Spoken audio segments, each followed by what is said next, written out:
please announce the time. 6:30 on the dot. We're going to start the meeting. Please join me in a moment of silence, if we can. This is to honor our military personnel and first responders who have given the ultimate sacrifice. So please join me in a moment of silence.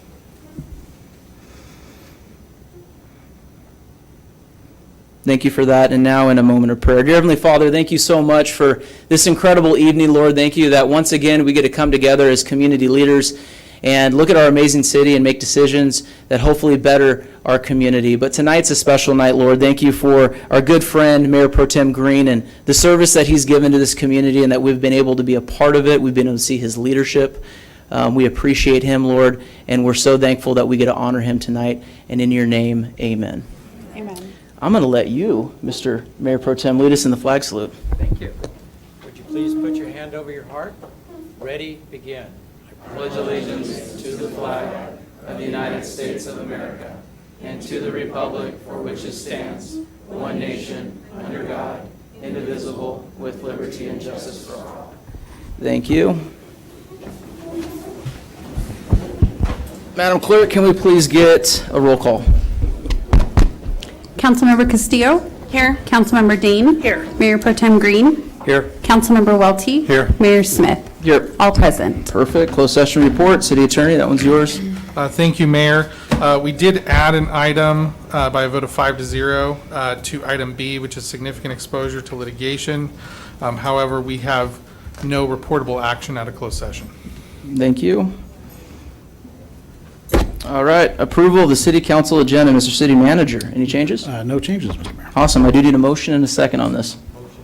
Motion by Mayor Pro Tem Green. Second. Second by Councilwoman Dane. I need a roll call vote. Councilmember Castillo? Aye. Councilmember Dane? Aye. Mayor Pro Tem Green? Aye. Councilmember Welty? Aye. Mayor Smith? Aye. Motion carried. Perfect. Moving on to ceremonial matters. Citizen of the Month. Eli Thor, are you in the crowd somewhere? Is he Elijah? Is he here? Did he not join us? No? Okay, I get to tell a cool story then. So we had an incident that took place a couple weeks ago now, I think it was, and this citizen, Elijah Thor, took it upon his heart. He was driving down Railroad Canyon on his way to the market, and he noticed a stopped vehicle on the side of the road and decided to pull over to make sure everything was okay. And noticed that there was a gentleman that was slumped over the steering wheel. And he tried to wake this gentleman up, checked his pulse, decided to pull him out of the vehicle. And obviously it was a very difficult situation. Started doing chest compressions while attempting to wake this individual up. And after several minutes, as you can imagine, those minutes probably felt like hours, an off-duty police officer came and was able to assess the situation, and unfortunately we lost that person. But it's people like Elijah who stepped up and was willing to pull over, and I think for us as a council, when we get several inquiries on Citizens of the Month, this one was an easy one, because in today's world, when people don't take the time to pull over and see what's going on, when a gentleman like him steps up and does it, it's easy for us to honor that. So saddened that he wasn't able to make it this evening. We'll make sure we get this to him, but we appreciate his service and helping out when he could. So we'll make sure we get that to him. All right, let's give him a round of applause. Absolutely. Okay. Oh yes, my favorite, dear to my heart. We got some Boy Scouts here, I believe. There we are. Come up here. You get to join me. This is going to be Gavin and Hayden Dalton. And we are recognizing them because they got the rank of Eagle Scouts. Is that true? That's awesome. Come over here. You have to talk. That's what I've been told. You have to say things. You guys are big boys. So you got to tell us your experience, what happened, how has it been. Tell us all about it. There we go. I'm going to let you go first. Introduce yourself. There you go. Yes, sir. Hello, I'm Hayden Dalton. I'll tell you guys about my service project and what I did. My main project on why I earned Eagle Scout. So I did multiple different projects for my beneficiary, which is Animal Friends of the Valley. They had me do a few projects for them that they just needed around to maintain the place, including kitten feeders, new podium for the front, and all of that. So yeah, scouting's been an amazing thing for me. I've learned so many life lessons and so thankful for it. Awesome.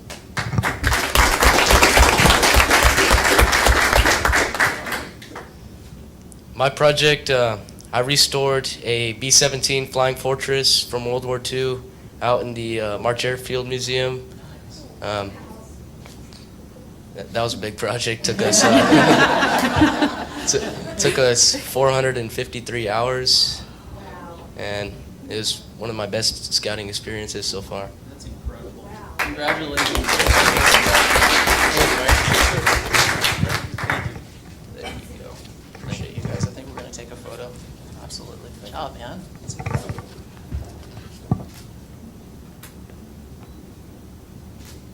Good job. Give a round of applause.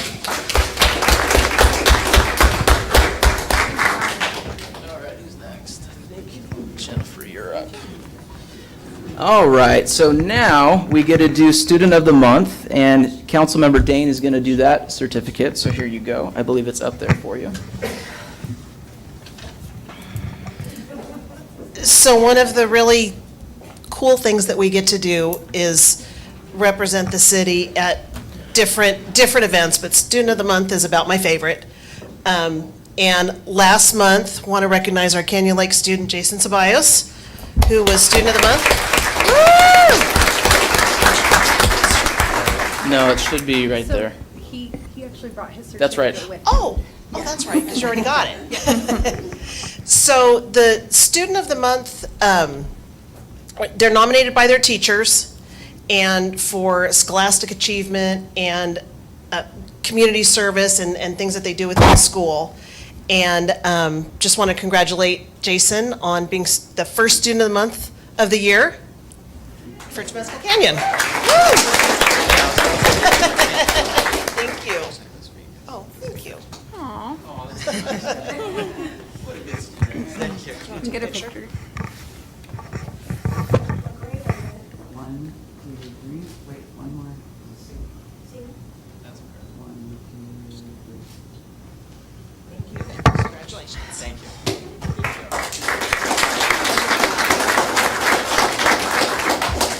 Jason, good job. Jason, what's your favorite place to eat? Favorite place to eat? Giovanni's. Giovanni's? I think your parents are going to take you there. So I'm just saying. Next, we get a proclamation for the Canyon Lake Women's Club, and this is going to be presented by Councilwoman Casey Casillo. Thank you. If I could have the Women's Club come on up, headed by our president this year, which is Shauna Bowen.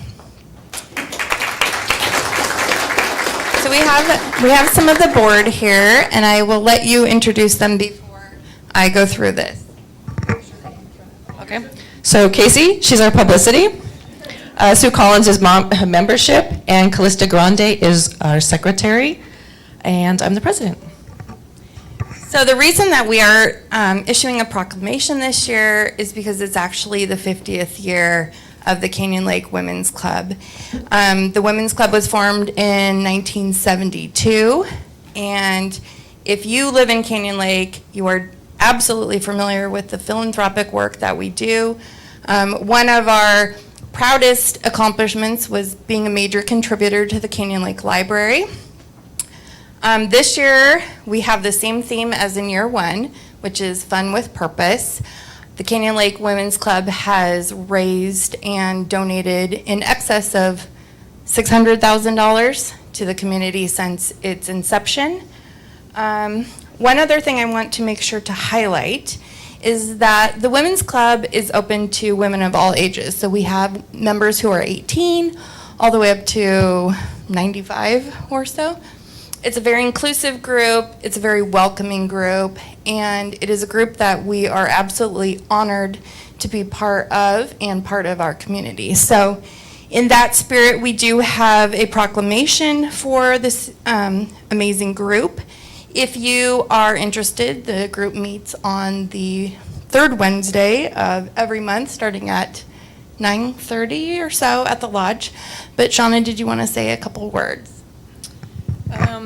I really don't know what to say. 50 years is amazing. So the women that started this club, this is really to them and everybody that came before us. All the work they've done, it's just amazing that they've spent 50 years doing community service, and I'm just blown away that I get to be a part of this and accept this on their behalf for everybody that came before me.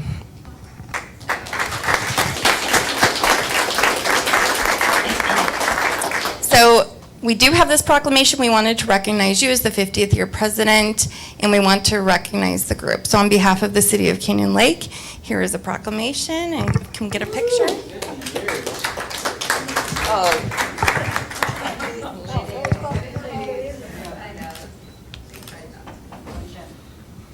Thank you. Thank you so much.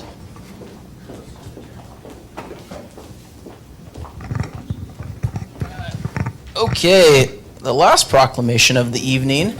I know there's a few people in the audience that know what week it is. Mayor Pro Tem Green does, Assemblymember Kelly Ciarto does, our chief does. It is Fire Prevention Week. So Chief, we have a proclamation that the city wants to present to you, but you're going to tell us a little bit about this week and what our fire guys are doing this week and letting Canyon Lakers know about it.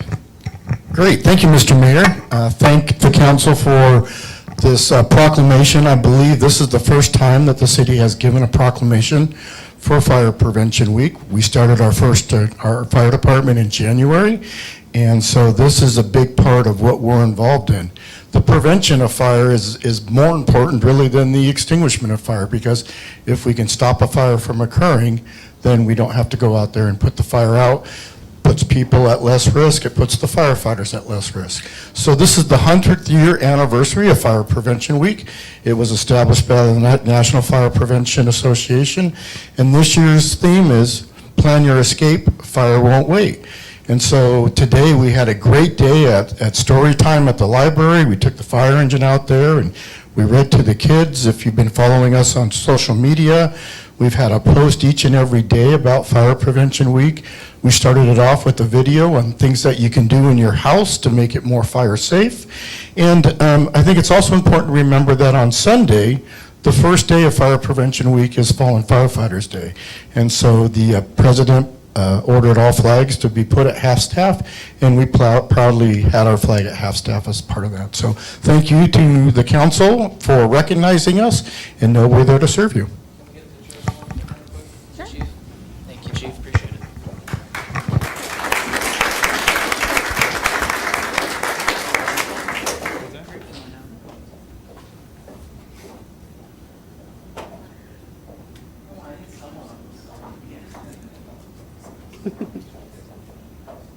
Don't blink when I say 3. 1, 2, 3. 1, 2, 3.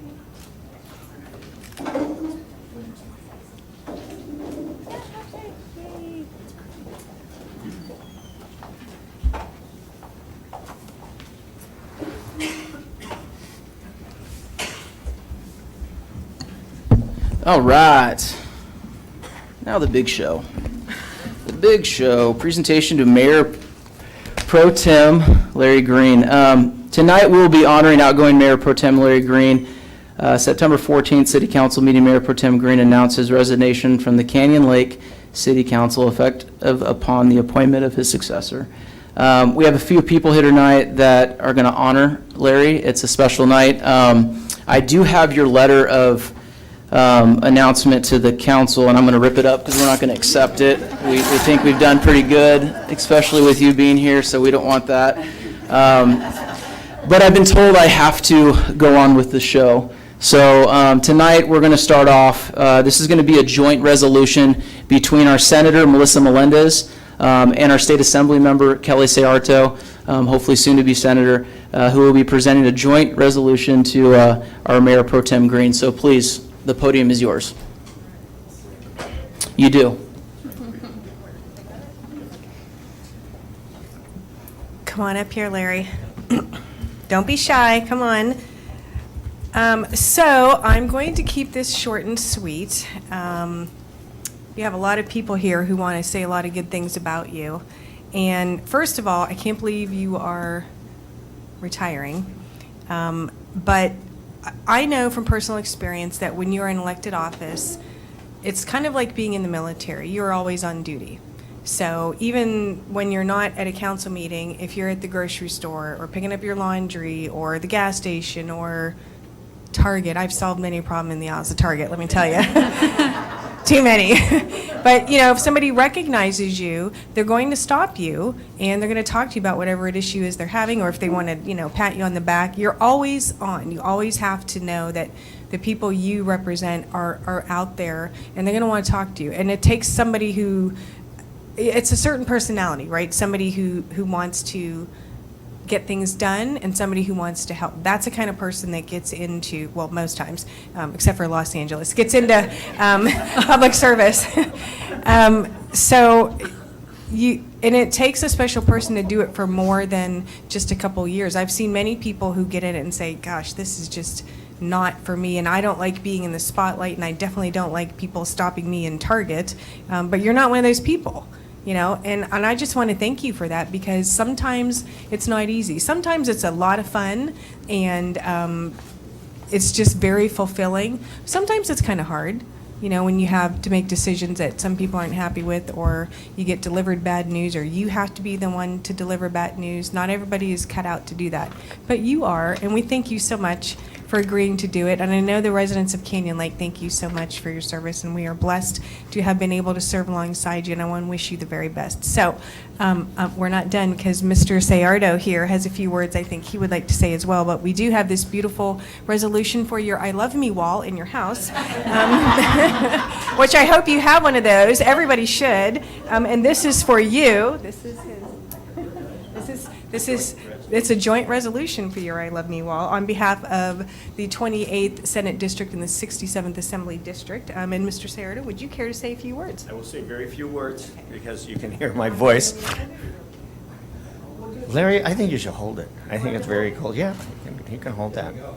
So Larry, we got this resolution, and it kind of outlines a lot of the things that you've accomplished. And it's an honor for me to be here tonight, especially to honor a fellow firefighter, a retired firefighter, but that had, you know, I did a lot of the same path that you did, but you did a little bit more. And and then after you did that and enjoyed your retirement, what did you do? You got right back into helping people again. So, you know, that is, you know, something that the city of Canyon Lake is a better city because of your involvement. And we're all better for having known you and worked alongside you and watched some of your mentoring without you know that you were mentoring. And so we appreciate your leadership in the Valley and wish you well in whatever is going to happen after this. So it sounds like you have a fun road ahead of you here. You're welcome. Yeah.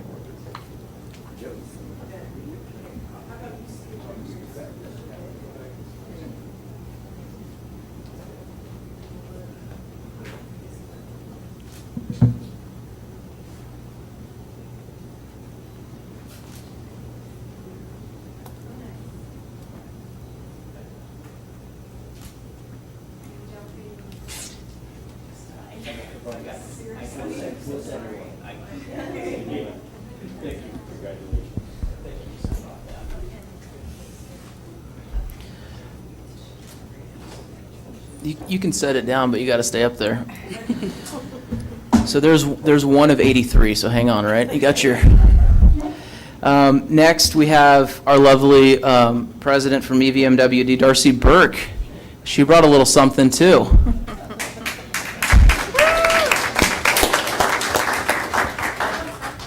So Larry, the last time you did this, we did the certificate for the, now I will refer to it, Love Me wall. But what I really appreciated is that you're practical. When we have problems, it's practical solutions you bring, not bureaucracy. I think I mentioned to you here in beautiful Canyon Lake, we don't shovel sunshine, but in Montana, yes, they shovel snow, and in politics, we shovel other things. So this is actually one that collapses and you can carry in your car. And as someone that lived in Albany, New York, you're going to need it. So it's very practical. Congratulations. I wish you only the best.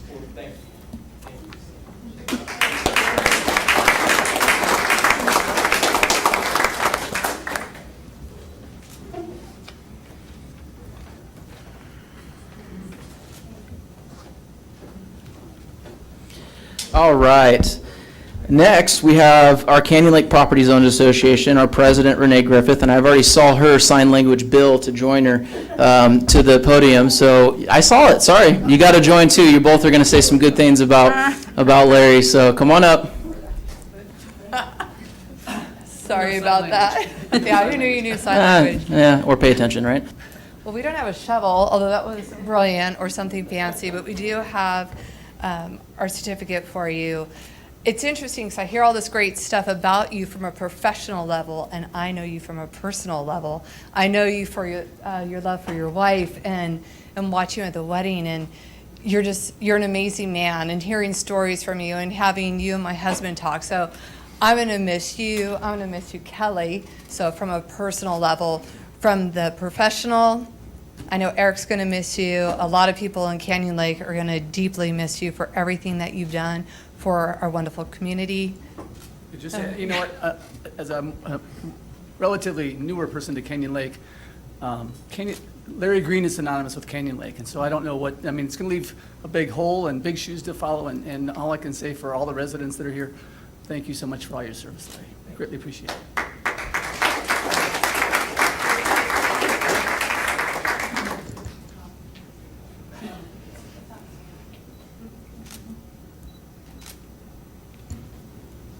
Good job, guys. Thank you. Awesome job. Sorry, Bill. I had to throw you on the spot. I'm sorry. That's what he signed up for. Next, we have our Riverside County Sheriff's Department is going to also present a certificate to you. We have Lieutenant Dave Clark. Mr. Clark, thank you so much for joining us this evening. Good evening. I'm happy to be here, sir, although unfortunately you and I have never met. Captain Dave Clark. Thank you. Captain Rails wanted to be here. Yes. Unfortunately, he was double booked. Actually, he was triple booked, and he sent me on his behalf. So I have some very big shoes to fill, but nevertheless, please know he wanted to be here.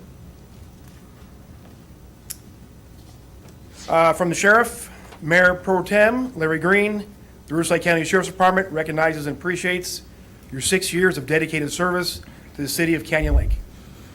Your unwavering dedication and support to public safety has been instrumental in making the city of Canyon Lake a desirable location to live. Your tenure on the council truly made a difference, and Canyon Lake continues to be one of the safest cities in the county. The Riverside County Sheriff's Department wishes you the best in your future endeavors. Giving honor to my hand, this 6th day of October 2022, Sheriff Chad Bianco. Thank you for your service, sir.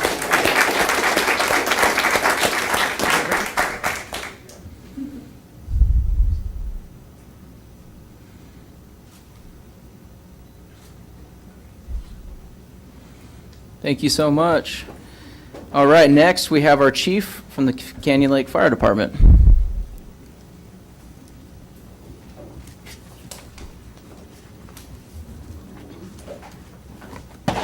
Mr. Mayor Pro Tem, from one firefighter to another, I want to wish you the best and you go into this next chapter. But as I was listening to the lieutenant talk, it reminded me that it wasn't really just 6 years ago that you got involved. From 1978 to 1980, you were a volunteer firefighter here. And he was forced to leave that position by his full-time job work as a firefighter so that he could keep that employment. But his commitment to Canyon Lake didn't stop, and he got very involved in the emergency preparedness group here in Canyon Lake. And I was at a meeting with them last week. They wanted me to share with you their best wishes as you move on. And I want to present a plaque to you in recognition of your dedication to not just the city, but to your new fire department. You were part of hiring me, and I think we've made a difference here. You were part of the original fire department in 1968 to 70 when they were volunteers. And so our plaque shows all those patches and badges. So congratulations, sir.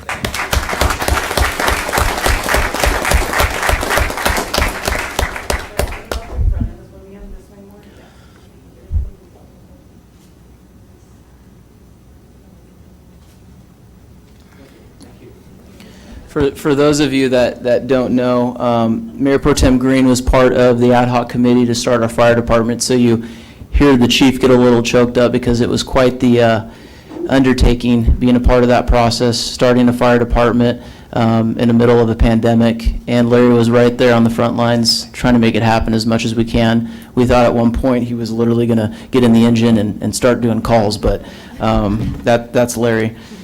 Next, we have our Madam Clerk. The floor is yours. Thank you, Mayor.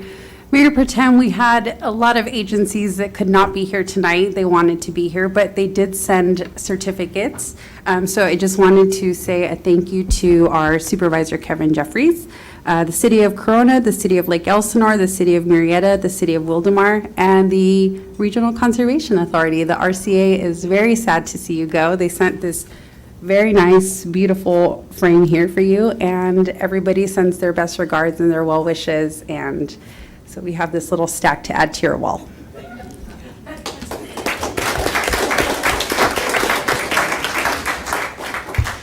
All right, next we have our city manager.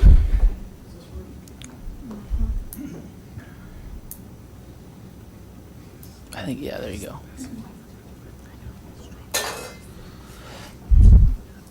Here, let me see.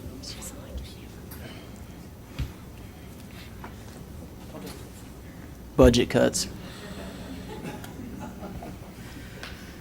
Well, Larry, I'm sure you recall that you and Mayor Smith were on the search committee that looked for a new city manager about 3.5 years ago. And I just, I'm so grateful to you and the council that gave me this opportunity. When I first started here, the city had been without a city manager for a couple months. And Larry had stepped up. Larry was the mayor at the time. And he had stepped up to kind of keep the ship going day to day, keep the operations afloat. It was really kind of serving as the city manager. Literally. Yeah. And I remember the first time I was in that city manager's office and the stacks and stacks of papers that Larry had gone through and organized, and the whiteboard with all the things he had discovered that needed to be done. And the council and staff sure had a heavy lift ahead of us.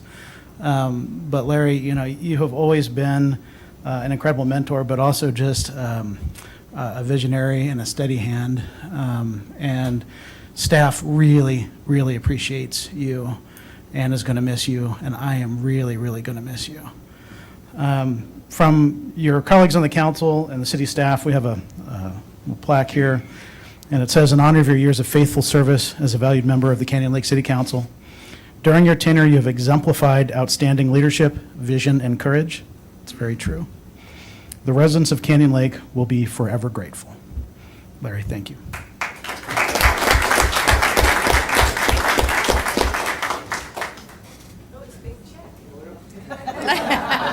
Separate.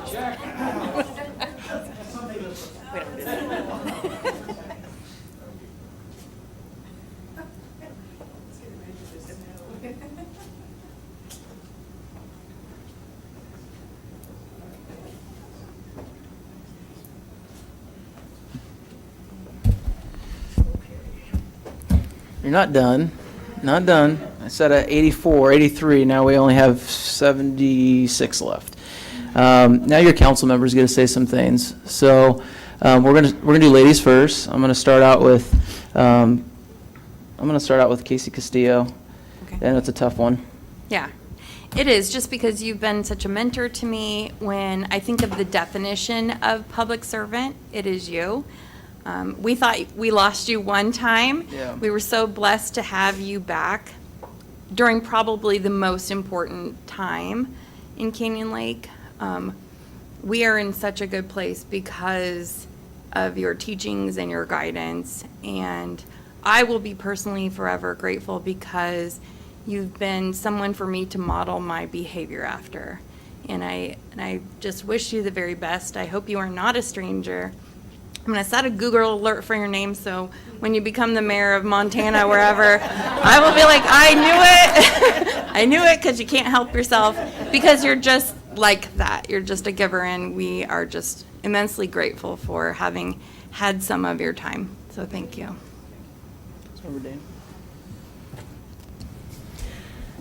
So I have worked with you for the least amount of time of everybody here, but really appreciate your support and your welcoming for me coming in to a group that was already established. Definitely your mentoring and really giving me an understanding of how things should be done. And we're going to miss you, and good luck to you in your next place. And hopefully it's not too snowy. Yeah. Councilmember Wolty? Larry, great to have you in my life. I met Larry 9 years ago. We were on the campaign trail to be on the POA board, and we met at some event, and he was my opponent. I mean, there were 3 seats, but he was still my opponent. And after about 4 minutes of talking to him, I said, "Wow, I hope you win, because you've got something to bring to the table," and that hasn't changed. And Larry's been quite the visionary. Some people sit on a council and they enjoy maybe building a park or maybe getting a street sign up for their community, but Larry's changed the direction of this community. He said, we're going to have a vision. We're going to get a fire department. We're going to have a vision. We're going to make this a great city. And what an incredible vision, and glad to be a part of it. The thing about Larry that I think is really amazing is that he's a worker. If he hadn't been elected to council, he'd still be working. He worked on the Emergency Preparedness Committee. I mean, dedication to be there on the ground, to be working in the storage room, to be working with the community, not getting any accolades. And to be honest, I think he stayed with it even through his council period. So he's not somebody that's saying, "Hey, look at me, I'm the great councilman." In his heart, he's saying, "Hey, I'm gonna work for the community." So thank you. Larry, you're supposed to be the mayor next year, man. Come on. This one's tough for me, Larry, because you remember I reached out to you before I pulled papers to run for city council. And, you said some really good things to me, and you encouraged me to run, and you said, if you win, get ready to work, because that's what we have to do here. And your leadership and your guidance to me as a mentor has been incredible. And, we were just sitting here talking for a few minutes, and the list of things that we've accomplished is unbelievable. From the fire department, hiring a new city manager, a new city attorney, the building department, putting City Hall online. The list goes on, and a lot of that was the vision and the hard work and the dedication of you, my friend. You've done a phenomenal job for this community, and I know my family and my friends are going to miss you. We're going to miss the fact that you worked so hard for this city and that your heart was in the right place, and it always has been, and you've always put this community first. So it's like I've told you before, you better answer your phone, because I'm gonna call you. I think they get service in Montana, I'm not sure yet. But I just want to say from the bottom of my heart, my friend, thank you so much for everything that you've bestowed in me and the guidance that you've given me over the last 4 years. It means a lot. With that, you get to say final words, and we're going to let you sit down if you want to, because you've been standing this entire time. So it's your call, because Chris broke the microphone.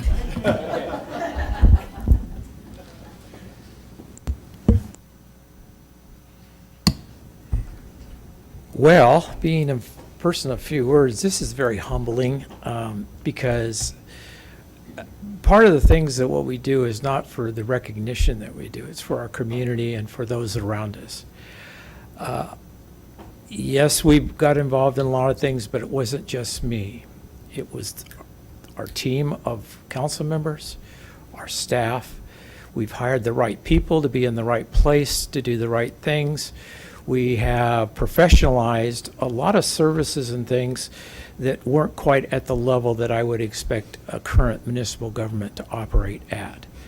I was very fortunate in my upbringing in the fire service. I learned a lot. I had some great mentors. I also worked for a great city that also taught me city government and how to interact with all the departments, not just the fire department. So a lot of those tools and education I brought here, and I could apply them here.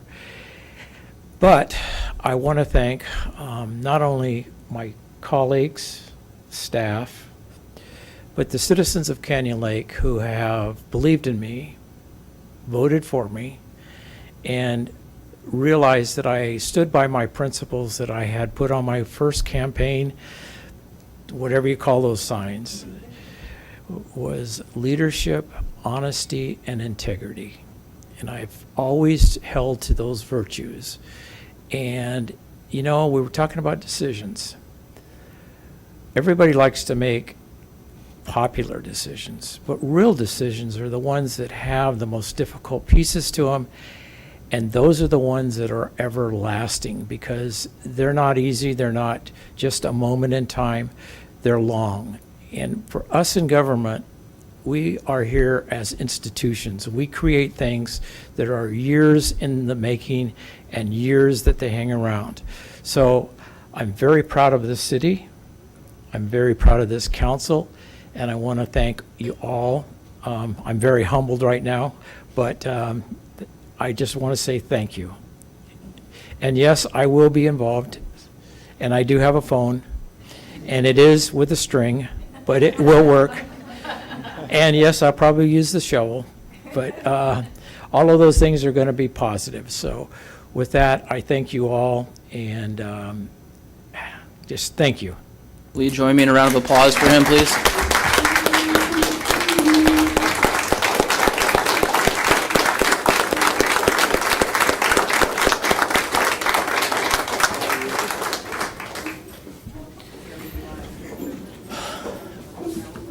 Do we want to do a picture?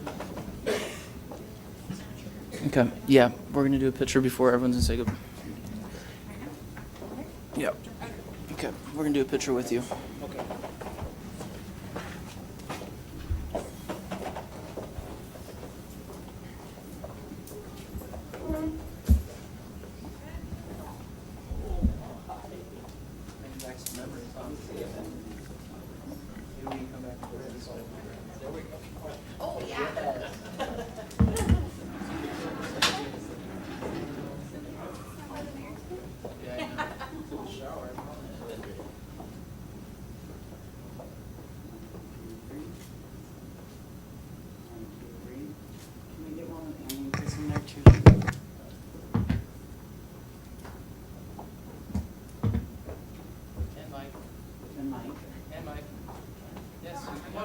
You have a three-piece suit on. Of course you're going to.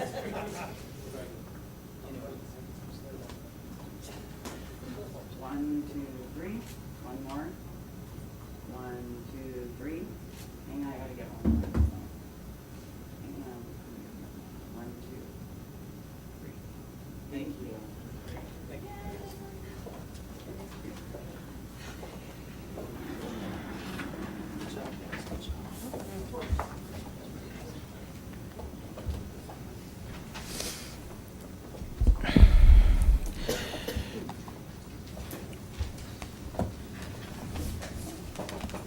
All right, Mr. Mayor Pro Tem, shall we govern? Let's do it. Okay. Moving on, community reports. We are going to get an update from our President, Burke. Good evening, Mayor, council, staff, residents, guests. I'm going to make it short and sweet. I have good news. Believe it or not, I have good news. And it's partly because of your help with outreach and Renee, president of the POA, and the POA's outreach. For the first time since I have been on the board at Elsinore Valley, my division went down in water use. So inefficient went down 3%, yay. And excessive went down 4%. Yay. We're still number one, but we're getting closer to being number two. And all I want to be is number two. I don't want to be the top of the worst. So I appreciate understanding the message of being efficient and not waste it. You know, I don't ever ask you to conserve, because that's not what this is about. I also have two other good pieces of news. The water year has started over. We just completed the 18th driest year on record, so don't believe the propaganda that it's the worst. It's not. And we started the new water year with already a 10th inch of rain on Saturday. So, hoo-hoo, good job. Keep it up. Thank you very much. Any President Burke, questions? I feel like we're students in the classroom, and we've been pulling the red card. And you just allowed us to pull the yellow card The today. yellow We're card. shooting for the green. Hey. We're so close. I Thank know you we for can that do update. it. And just remember, when it rains, shut your sprinklers off. Yes, yes. It- Any questions for yeah. our president? When it snows, I can't help you. That's a whole other process. You don't need them. Well, Any I lived questions? in Albany, I had sprinklers, good? you just have to de-water the system, so. Any other questions? I think we're good. Thank you so Awesome, much for the thank you. report. Appreciate that. All right, next we have Canyon Lake Property Owners Association. Madam President, Renee Griffiths is up. Hello. Perfect. Hello, thank you. I'm going to keep it really short. You have a full agenda. So just a couple updates in the community. Our golf course is closed through October 30th. We are overseeding. The country club is closed through the 23rd. We're doing a lot of improvements, and I hope everyone's going to check that out afterwards. But the shade structure is up. If you're tired of getting sunburn out on the patio or watching for the umbrellas coming down, we have this beautiful shade structure that's retractable screen, so you'll love that. And then upcoming events in October inside the gates, October 15th, this Saturday. Canyon Lake Junior Women's Club is hosting Rocktoberfest fundraiser at Holiday Harbor from 1 to 6 p.m.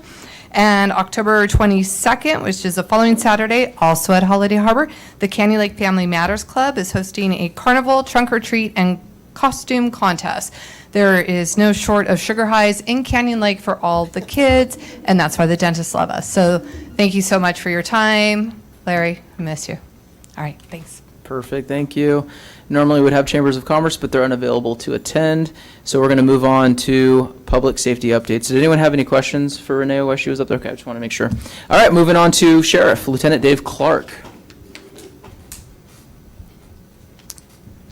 It's nice to meet you, Lieutenant. Nice to meet you as well, Honorable Mayor. Appreciate Mayor it. Pro Tem, council member, staff. So good evening. As I said, Captain Rails wanted to be here. Unfortunately, he couldn't make it. By way of a very brief introduction, my name's Dave Clark. I've been a lieutenant for 3 weeks now. I got promoted at the same time Captain Rails did. And very short story. My first week as lieutenant, I decided I should do something lieutenant-ish.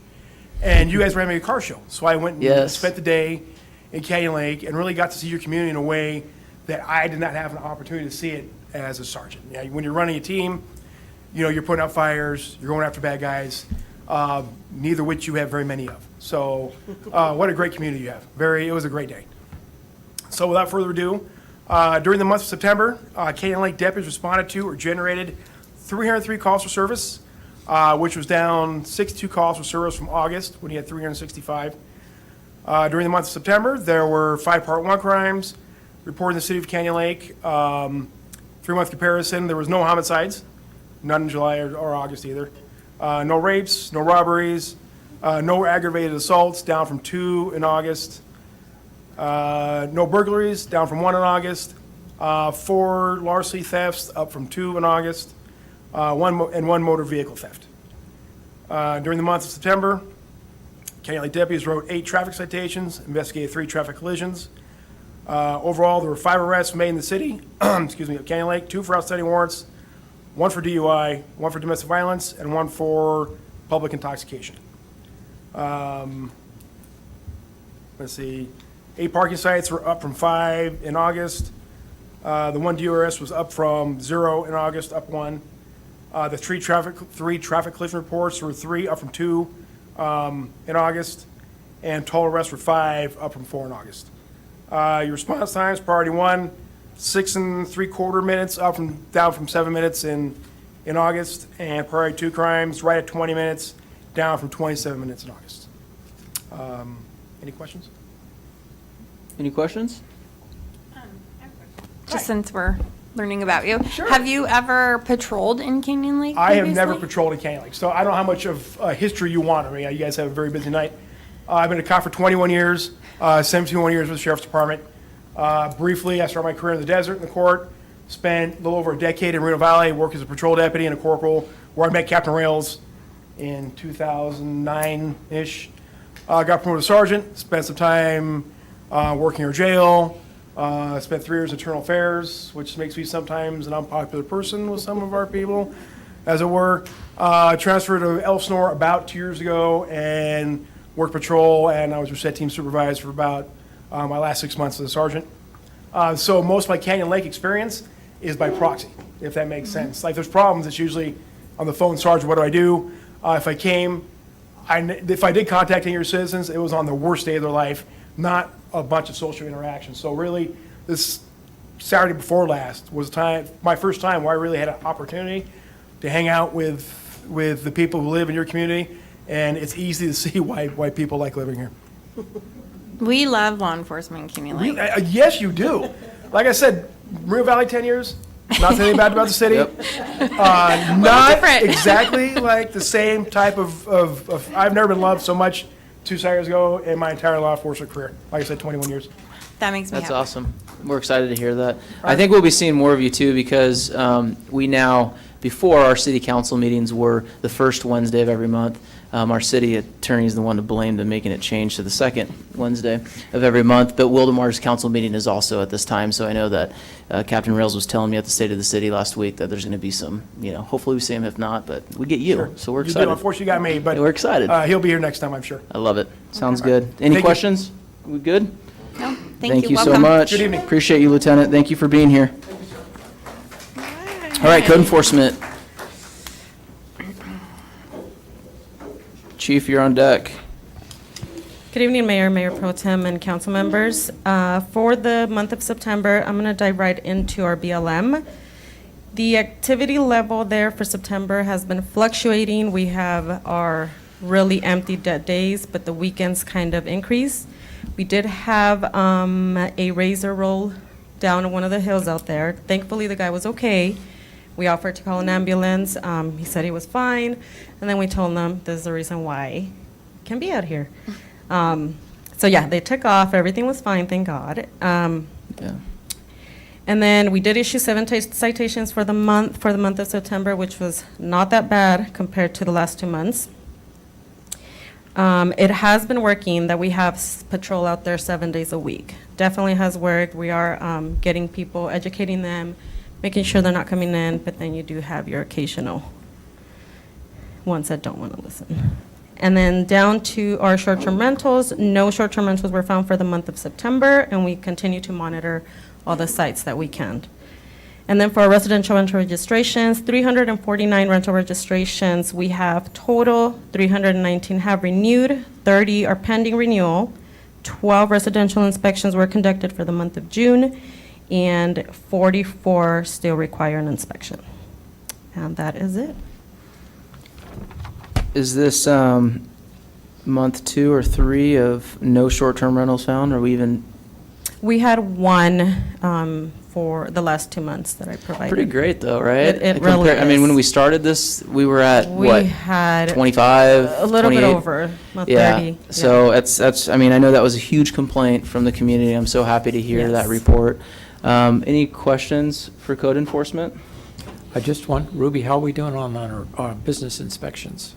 Our Fire inspections? Our fire inspections, we are down to the middle area in the town center and over by the Canyon Fitness Center that Okay. we still need to conduct. Good, thank you. How's our businesses been with Good. that process? Pretty good? Good. Mm-hmm. That's awesome. That's good to hear.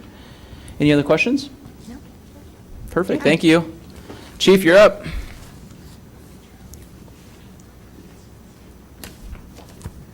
What am I supposed to do with that? Good morning, Mr. Mayor. Sorry, good evening, Mr. Mayor, Mayor Pro Tem, City Council, City Staff, Jeff Latenders, your Fire Chief. If I could just address Mayor Pro Tem's comment about the fire inspections. We are working with code enforcement, and we have a target date of January 1st for the fire department to take over the fire inspection process in the business community. So I know that was something very important to you, so you'll be able to leave knowing that we are still working on it, and we are getting very close to completion. So this is our monthly report for the month of September. It was actually a fairly busy month for us. Our busy month was July with 113 incidents, and this month we had 111 incidents. So if we think back to July when we had 15 incidents on one day, 111 for the month of September is an extremely busy month. Where do those calls occur and what type of calls did we had? We had 4 fire calls again. That's been fairly consistent the last 3 months. We had 82 medical aids, 2 hazardous conditions, 9 service-related calls, 9 good intent calls, 5 false alarms, and none that went as unreported. Our fire calls, we had, again, 4 structure fires. Our first one was on September 1st. We went and responded automatically into the community or the city of Menifee, the 28,000 block of Quail Place. and Canyon Engine 1 assisted with water supply on that incident. On the same day, we had an outside equipment fire inside the community on the 22,000 block of Green Pine. It was an underground transformer or an electrical vault that was burning, and we listed the loss at about $500. Our third fire was on September 21st in the 30,000 block of Big River. It was confined to an outside deck, and we were not able to determine the cause of that fire. And our final fire was on September 26th in the area of Continental and Bear River. We had a tree stump that had a discarded smoking material that we believe on it that was smoldering and started a fire. So those were our 4 fire responses this month. Time of day has remained fairly consistent. Again, in the early afternoon into the late evenings is when we see most of our activity. It was interesting to note this month that around 3 o'clock in the afternoon, our call volume really dropped. So that was kind of an anomaly there for us. But if we look at our annual averages, again, they stay up in the normal numbers where we see that consistency. And again, we use this information to plan the activities that we try to do, from training to going to the store and so forth. Where are fires occurring?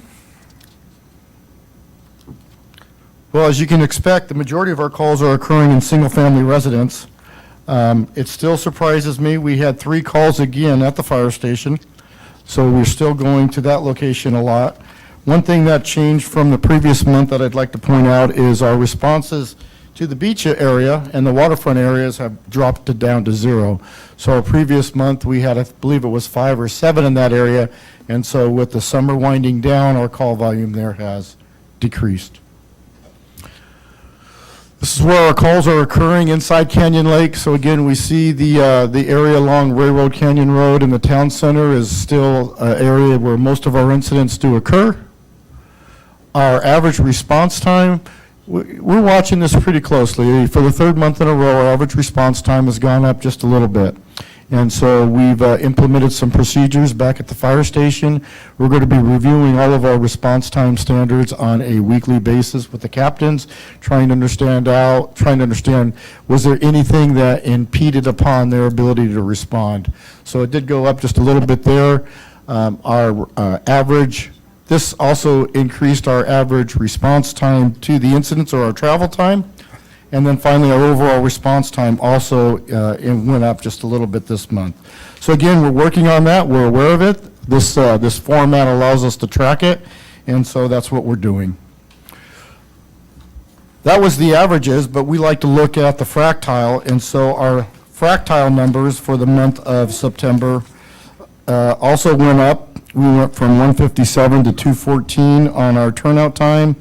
We went down, actually, in our response time. We went up in our response time from 6:49 to 6:57, and our overall turnout time then went up from 8:05 to 8:17. So we're above our goal. We're aware of it. We're working on it, and we hope to come back next month with improved numbers. Our automatic and mutual aid given, so during the month of September, Canyon Lake responded 10 times into the city of Lake Elsinore, 2 times into the city of Menifee, and no calls went into Paris.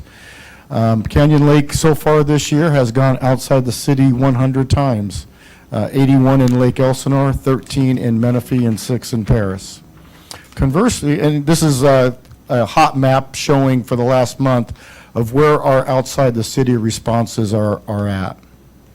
Conversely, though, Riverside County responded 12 times into our community, into our city, during the month of September, month of September, that's a typo.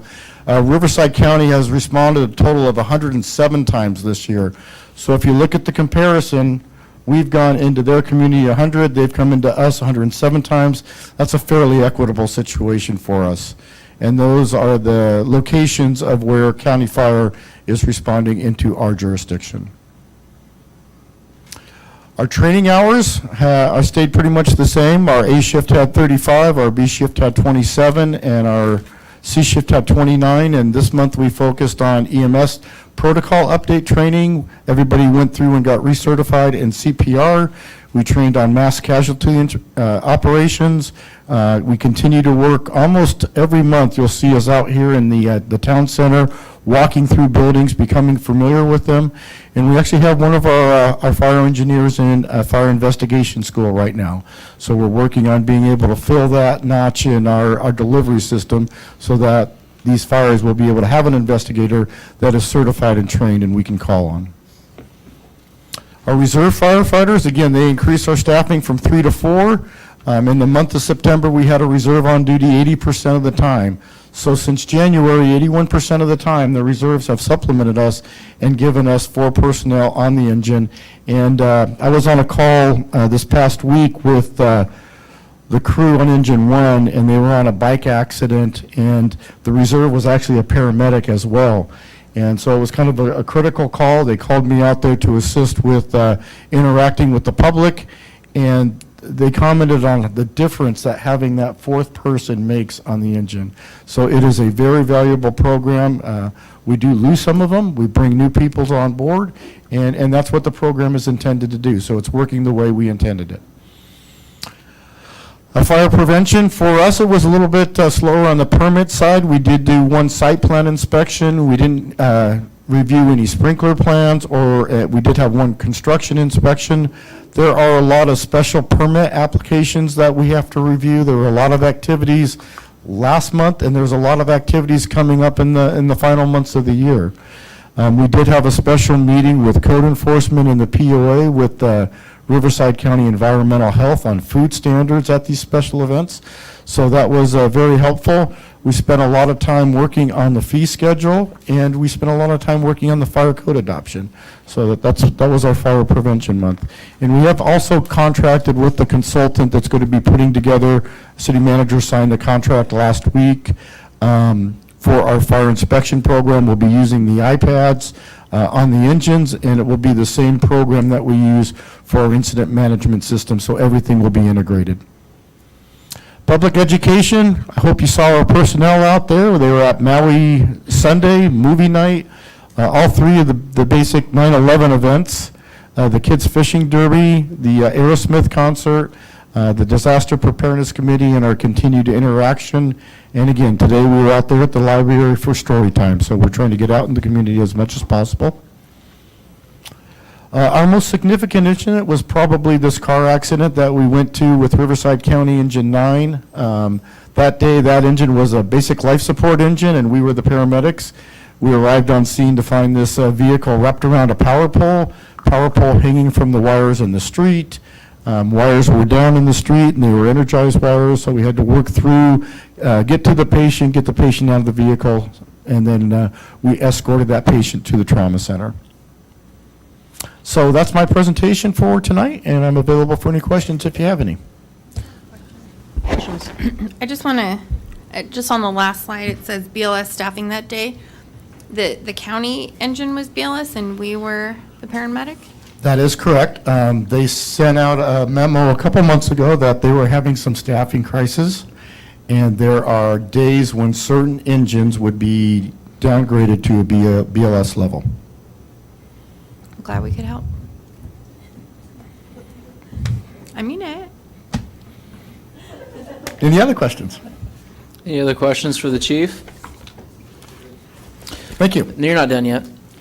I got to explain. I got to say one thing. Okay. So the chief told me the story, and I have to say it because it meant so much to me, and I shared it with my wife, and we had some tears amongst us. But, you know, when you think about what our men and women do here in Canyon Lake when it comes to the fire department, Chief told a story of a call that the guys were on, and it was the same day of the parade that we had here in Canyon Lake, and they were at a call, and unfortunately they lost a victim, and then they had to immediately jump into an engine and start waving their hands and, you know, getting the kids to cheer. And when the chief told me that story, I immediately got chills because I'm reminded of what all of our first responders do in this community day in, day out, and the fact that they have to put on that smile in an instance just like that. We need to be remembered of why they do what they do, and we need to appreciate them. So this week's Fire Prevention Week, I want to share that story with each and every one of you. It meant a lot to me, Chief, that you shared that with me, and we should really be thankful for the service that our men and women do. I think it's really important. Thank you. Yes.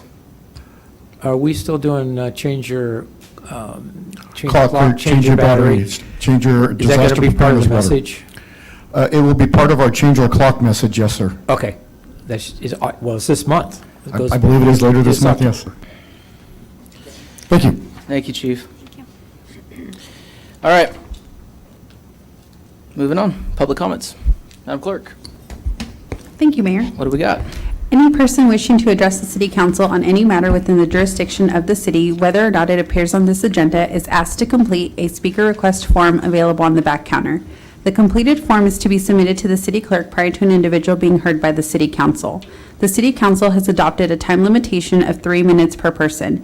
If you're commenting on the agenda item, your comments will be heard at the time that particular item is scheduled on the agenda.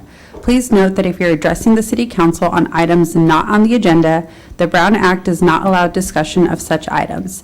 Therefore, the City Council may only do the following: refer the matter to staff, ask for additional information, or request a report back, or give a very limited factual response.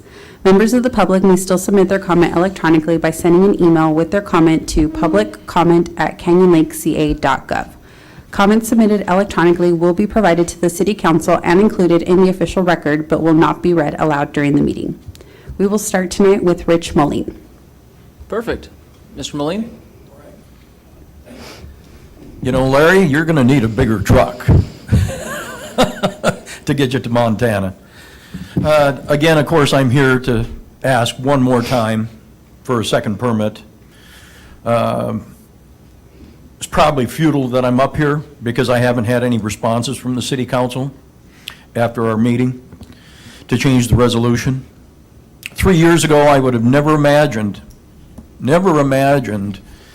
that the City Council is denying a resident of Canyon Lake for over 31 years now to open a business in Canyon Lake, a legal business, that is guaranteeing $1.2 million to the city and over $780,000 moving forward.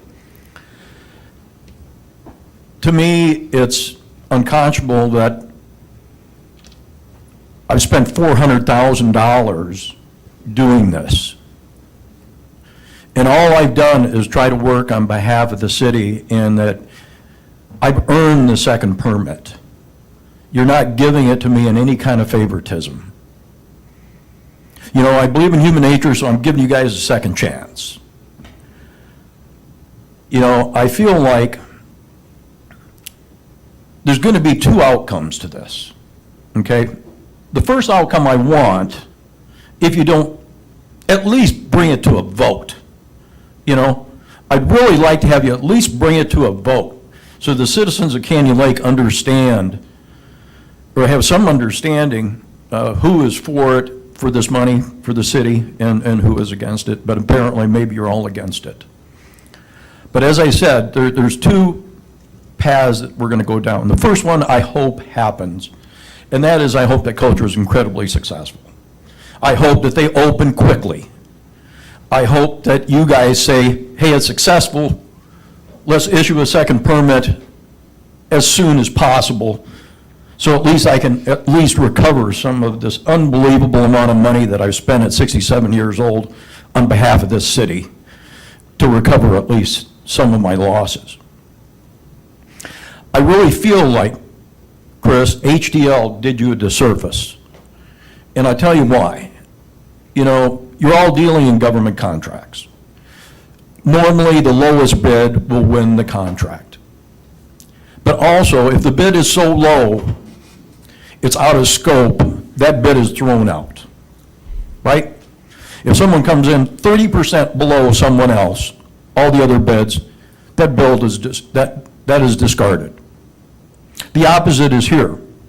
They came in with the highest bid, by far. Realize the highest in the entire state of California is 10%. That's LA City. They came in at 15.1. Mr. Moline, I'm sorry, that's the 3-minute clock. Okay. Thank you for coming and presenting, appreciate it. Yep, thanks, guys. Thank you. Next, we have Brenda Denstedt.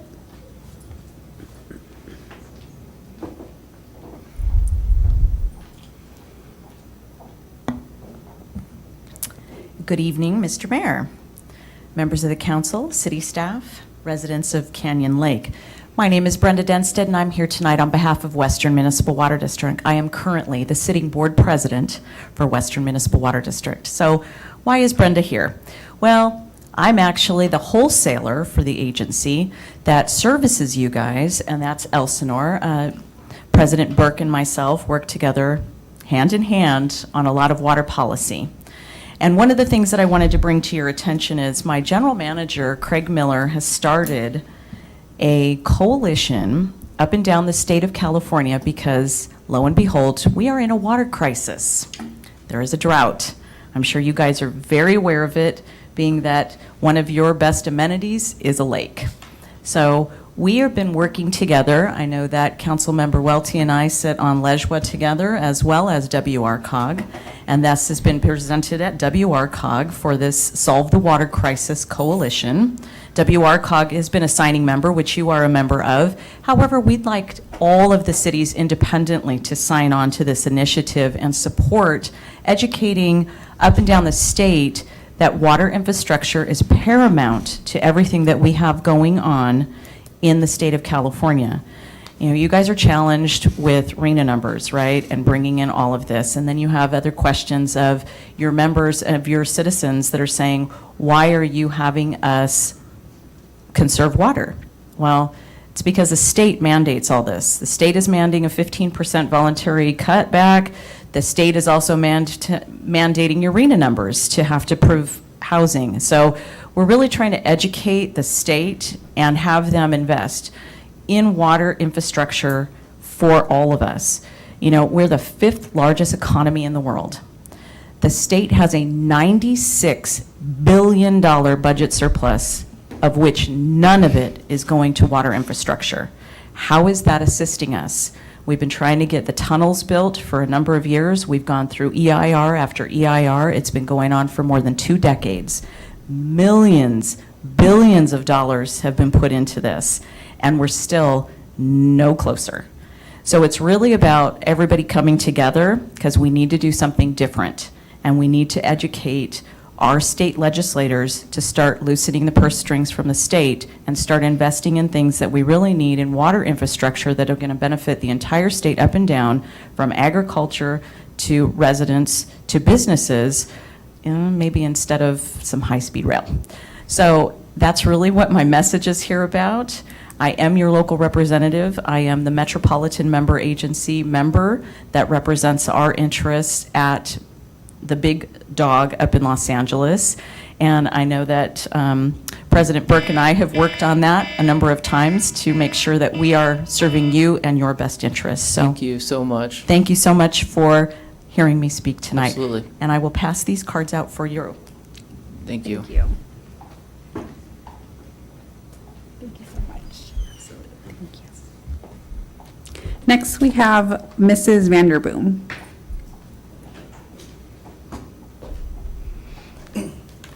Hello, he's going to read what we wrote. I know all of you have received an email that I sent to you all earlier today. So this is about the video that I sent.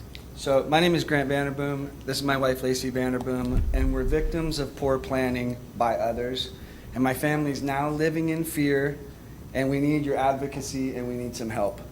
We lived in Canyon Lake for 12 years, and until the home at 228-380 Pintail Drive was built, we've never had a single problem with flooding. Saturday, as everybody said, the rain came and my house was flooded. Flooding of my property was brought to the attention of the POA approximately 9 months ago. We had an in-person meeting and with the architectural committee, and they told us to go talk to the building department. We walked out of there and went and met with Dave Harnden moments later that same day, 9 months ago.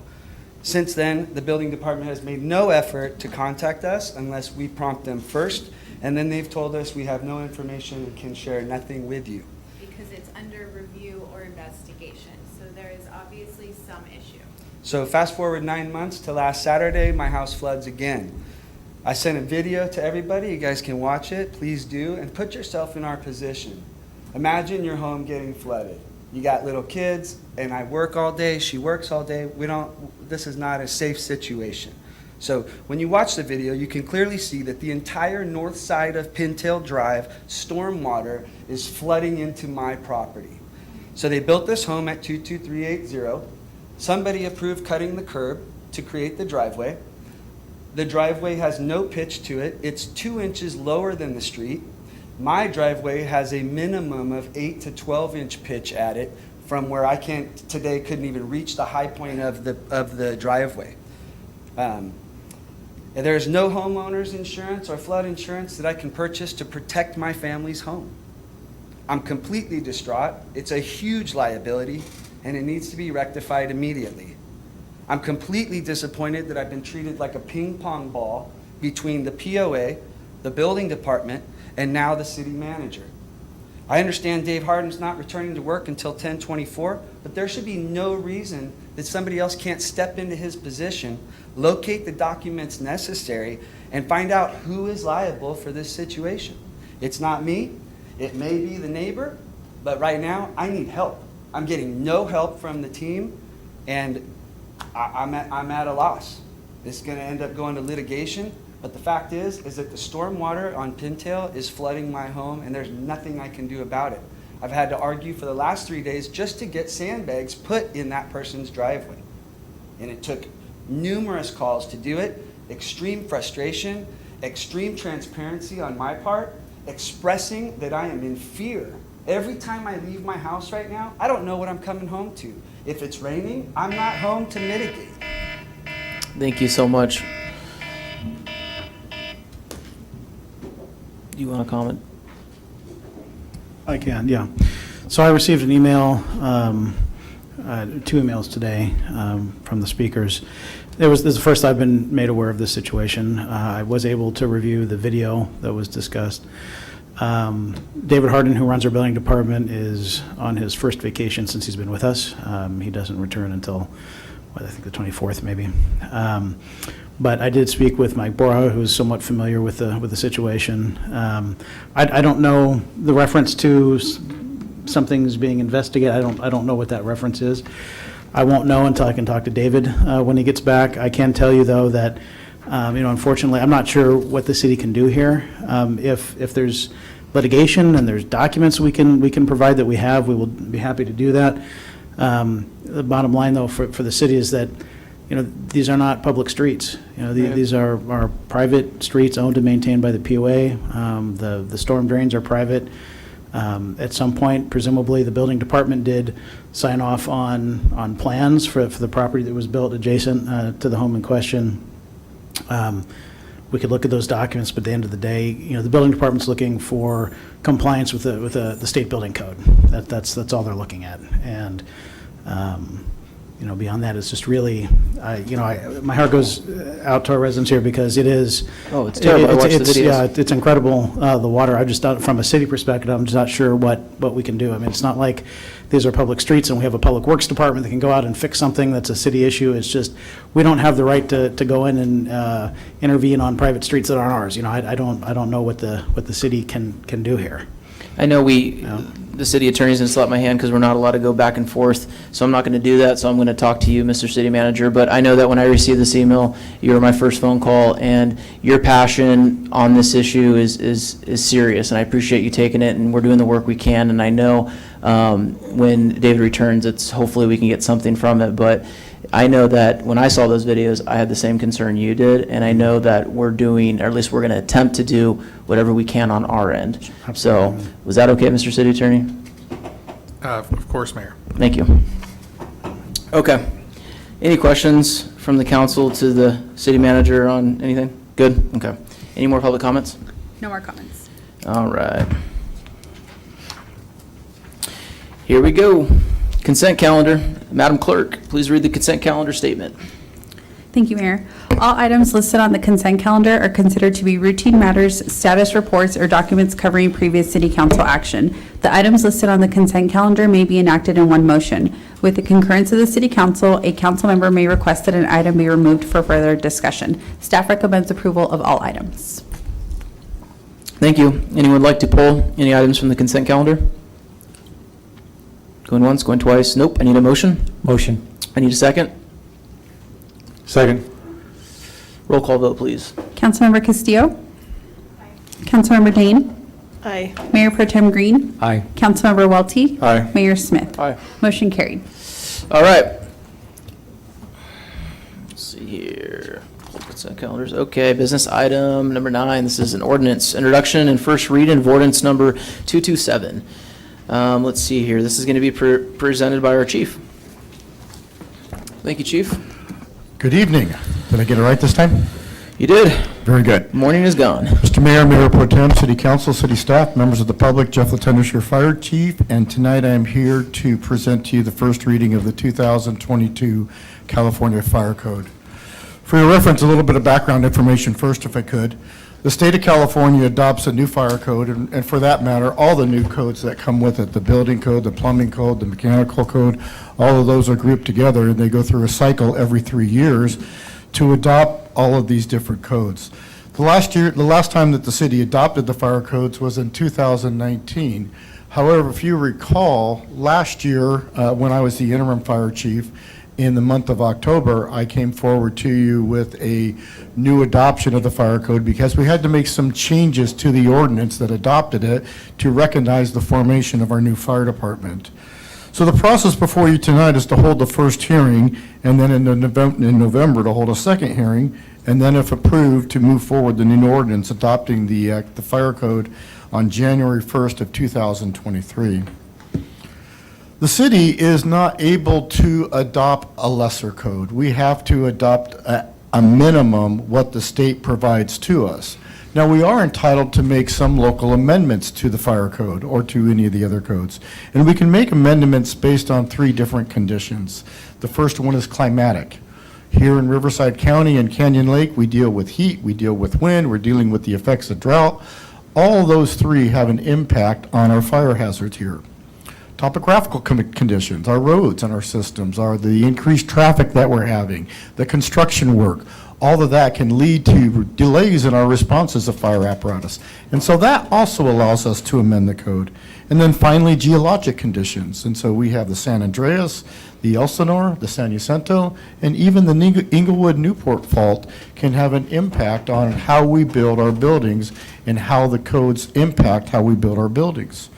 As such, fire agencies in Riverside County have been meeting the past several months, and we've reviewed the state code process. Our goal at the county level through all the local fire departments is not to have every different department truly adopting individual unique codes. We're trying to be on the same page so that when a contractor goes into Murrieta, that the codes are similar when they go into Menifee, Wildomar, or Canyon Lake. And so we do that to try to work with the customer. Conversely, though, there are still some things that we want to adopt and amend to make things more advantageous for firefighters and for fire safety in our community. The city, in their code adoption process for years, has had a number of amendments. As we went through the code this time, as a fire chief, I went and looked at some of the things that are in the code, some of the things that we're looking to do in the future, and some of the other jurisdictions and what they've already put in their codes. And so I looked to Corona, I looked to Murrieta, other cities that have municipal fire departments, and tried to learn from what they have done with their amendments. One of the things that could occur here in the future for us is with the redevelopment of the town center, we might get some mid-rise buildings. And so in this proposed document tonight, we have a section that really deals with mid-rise buildings, from elevators to fire alarms to fire sprinklers, fire communication rooms, some enhancement that if we get those with our smaller size fire department, that will increase our firefighter safety during that. There's also some restrictions that are put in on open burning and fire burning in the city. This proposal will prohibit completely the burning of trash and vegetation debris in our community at any time. It will also put some limits on the burning of wood for bonfires, let's call them. And we know there's a lot of bonfires on there, but during certain climatic conditions, such as red flag conditions or high wind conditions or low humidity, high wind, we could prohibit open burning during those periods of time to lessen the likelihood of a spark starting a fire. There are sections of our community that are in the state designated very high fire hazard severity zone. So we want to try to work through those areas, provide the education to our public of when and where they can have those fire pits. With that, I conclude my presentation to you, and I ask that you approve this introduction and first reading of ordinance number 227, readopting the 2022 California Fire Code as amended as Chapter 8.12 of the Canyon Lake Municipal Code, and that you direct the city clerk to notice and schedule a public hearing and adoption at your meeting in November. Thank you, I'm Chief. available for any questions if you have any. Thank you, Chief. Any questions for our chief? I have a question. I'm just hoping on the open fires that we communicate effectively with the community what the rules are.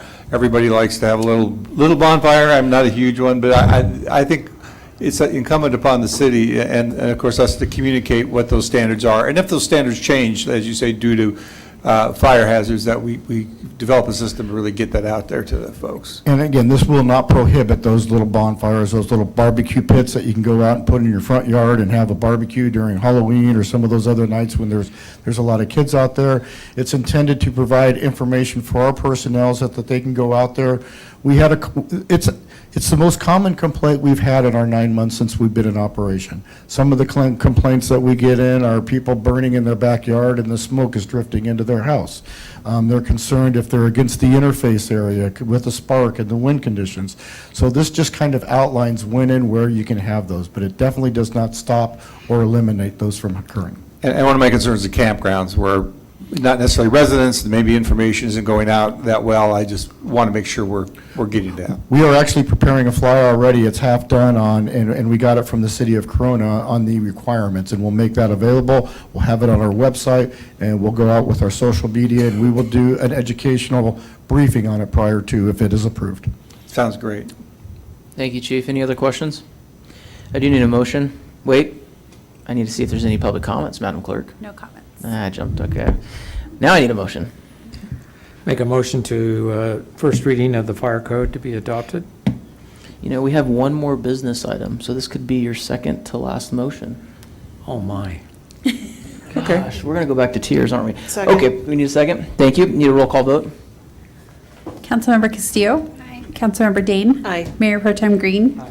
Councilmember Welty. Aye. Mayor Smith. Aye. Motion carried to approve the introduction and first reading of ordinance number 227, an ordinance of the City Council of the City of Canyon Lake, California, adopting the 2022 California Fire Code, amending Chapter 8.12 of the Canyon Lake Municipal Code. Thank you, Chief. Thank you, Madam Clerk. Moving on, number 10, this is business item number 10. This is the introduction of first reading of ordinance number 228. Mike Borja is going to take this one because, as we know, David's on vacation. Please, council, go easy on him because, you know. I'm not going to elaborate like the chief did right now with regards to code, so. Take it away, Mike. Keep your questions to a minimum, like 0. Substitute. Tonight's, again, this is sort of a piggyback to our fire code. This is in regards to the state and health and safety code requirements for local governments to adopt the most recent editions of the model codes related to construction. These 22 editions also, this is a first reading, so there will be a second reading in November for ordinance number 228. I think something that the chief probably didn't elaborate was that these actually codes go into effect January 1st of 2023. Got it. That's it. Hearing no questions. Any questions? No? Everyone good? Question, Mike? Only for you, Larry. The green building code. Yes, yes, sir. Okay, tell me what that is. It's a building that's green, and it requires codes for it. Substitution. Thank This you. is our substitute. That was good. You're right. You know, I'm glad this is your last business. I'm glad I didn't ask the question. No, I understand a green building, green code. Correct. Got it. Thank you. Yeah. Good job. That was a good little banter. Mayor? Yes. I have read the codes a little bit, and I just wanted to get the council prepared, not in this cycle, but in the next cycle, specifically as it relates to the green code. We can expect some significant revisions coming from the state. They're already working on them now. Okay. They've already started requiring solar. That's not new, but they are looking at requiring the on-site battery storage and looking at whether that would be appropriate for all new buildings in California.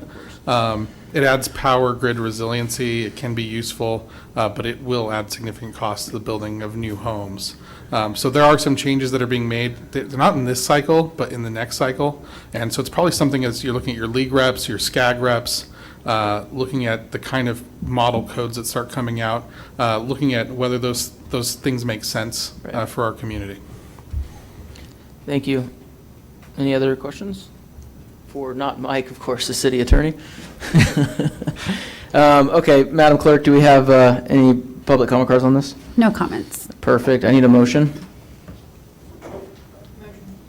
Second.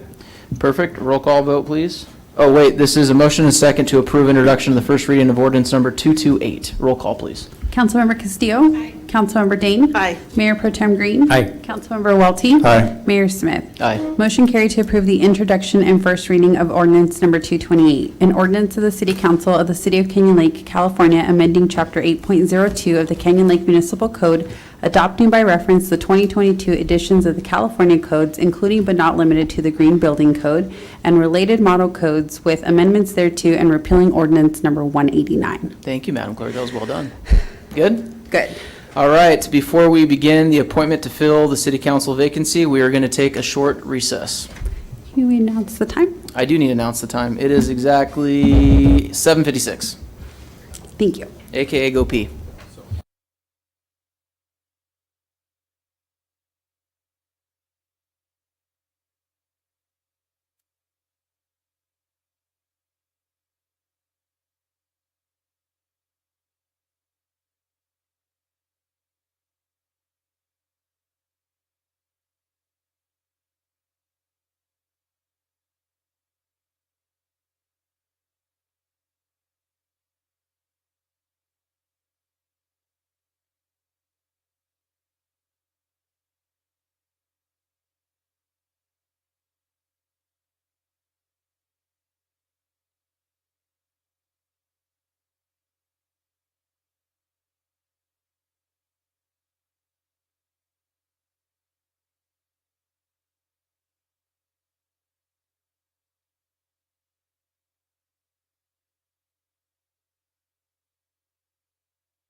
All right, we're coming back. It is 8:04.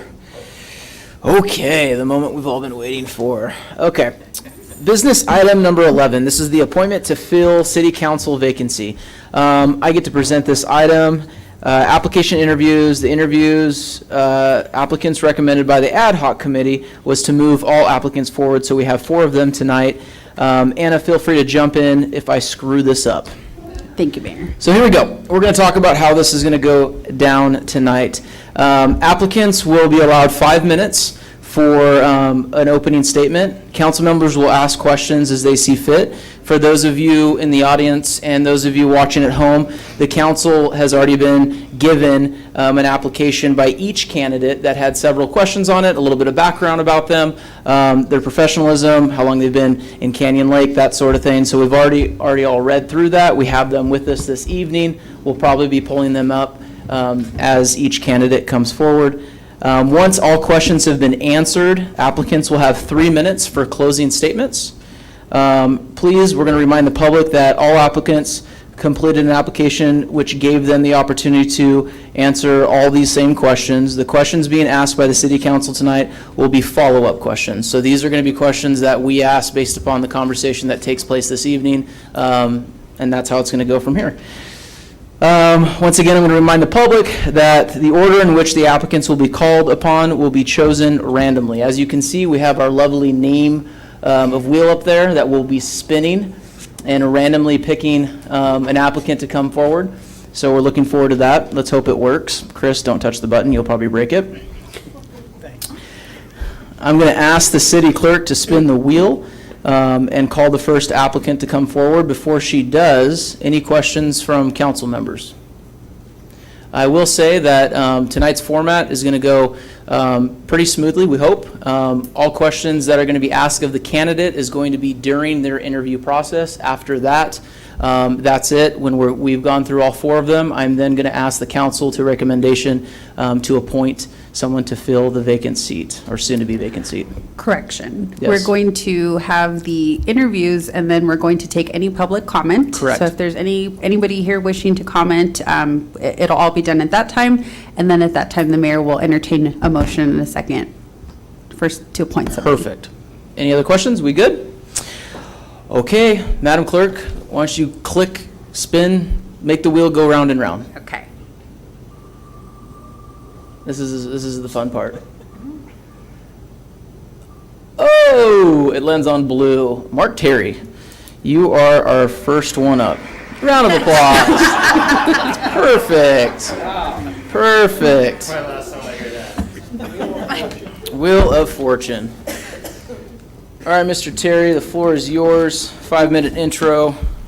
Opening, begin when you see fit. If you need water, let us know. I think we're actually out of water, aren't we?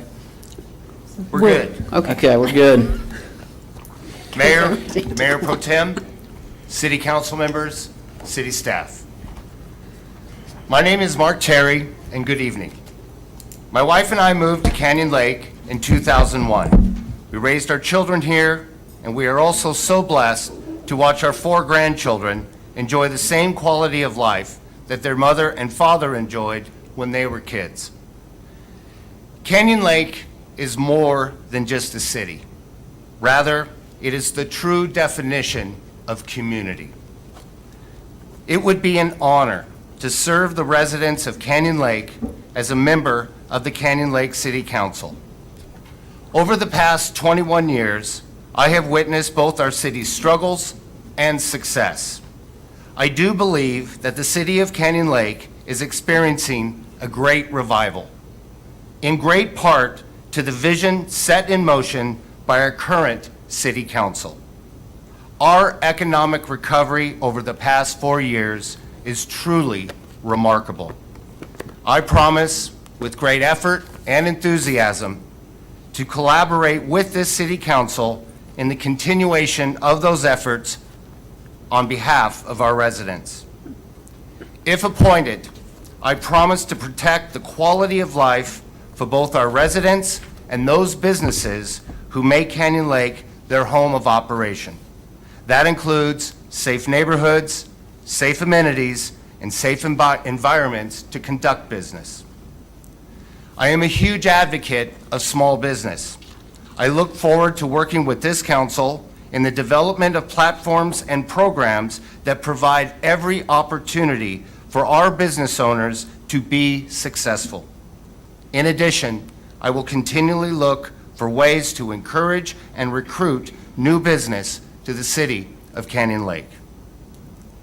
On our application, we were asked what is the biggest challenge that Canyon Lake faces, and my answer was opportunities for economic development. I'm a huge supporter of the city economic development initiatives as outlined in the city council goals both for 221 and 222. If appointed, I would continue our city's efforts in annexing parcels of land that can be developed, our pursuits of the acquisition of BLM land, and the maintenance, thus enhancement, of our investment properties. Finally, I look forward to working with this council, our city manager, and staff in the finalization of the town center specific plan. As Canyon Lake continues to grow, having strong, positive regional relationships will only enhance the opportunities as our city. I will represent this council and the residents of Canyon Lake in maintaining those relationships to the best of my ability. Lastly, I look forward to working with this council in the expansion of our community services, outreach programs, and opening new lines of communication for our residents. I choose to conclude by saying I would like to thank Mayor Pro Tem Larry Green for his service to the people of Canyon Lake. I believe it is important to note that whoever is appointed here this evening, we have in part an obligation to continue your vision and goals for the great city and the residents who so loyally you served. On behalf of my entire family, we thank you for your sacrifice, both publicly and privately, and we wish you a beautiful life with your family on your beautiful ranch. Thank you. I'm open to questions. Thank you, Mr. Terry. Any questions? Who wants to start us off? Councilwoman Castillo, rock and roll. Here we go. Hi. Hi. Okay, so I have a lot of questions. We're going to be here all night. Okay. It is. 21 years. That's pretty amazing. Have you lived in one area of the community, or have you lived in multiple areas? We moved to 23577 Fairweather 21 years ago. And you never left? We live in the same home. Not Okay. going to leave. You are a chief estimator for a construction company. That is correct. Okay. That is very intriguing to me in light of the things that you have mentioned in terms of growth and advocacy for that growth. Specifically, you mentioned potentially annexing areas as well as expanding the BLM. Can you kind of elaborate on thoughts that you have related to those topics? It comes under the premise of economic development. And I've had conversations in the past, and our space is limited. Our opportunities are limited. Can I get into the weeds and speak specifically in regards to how I would move forward on that? I don't believe so, not at this time. Yeah. But I have had prior conversations with members, and definitely need to continue our exploration of these ideas. And you know, obviously, at the end of the day, it needs to make sense. Okay. We have a consultant that we've hired and have utilized over, I don't know how long at this point, to explore those areas. Is that something that you would be comfortable in having those kinds of conversations with our consultant and kind of teaching some of us council members who maybe don't have that background? Would you be able to think of that as a strong suit that you have specifically to bring to the table? Absolutely. Okay. Another item that I noticed in your application was that your firm specializes in senior living construction. That's, again, something that's very interesting to me, given that we have a issue with affordable housing. Yes. Can you kind of give me a little bit more information on what it is that you do in your daily life? Because I think our council is, our strengths are different backgrounds, and I think that's very interesting as a component for Canyon Lake potentially. Certainly. So 12 years ago, my partner and I started Murray Construction Service. We did not intend to, 12 years later, have 90% of our business be senior living renovations.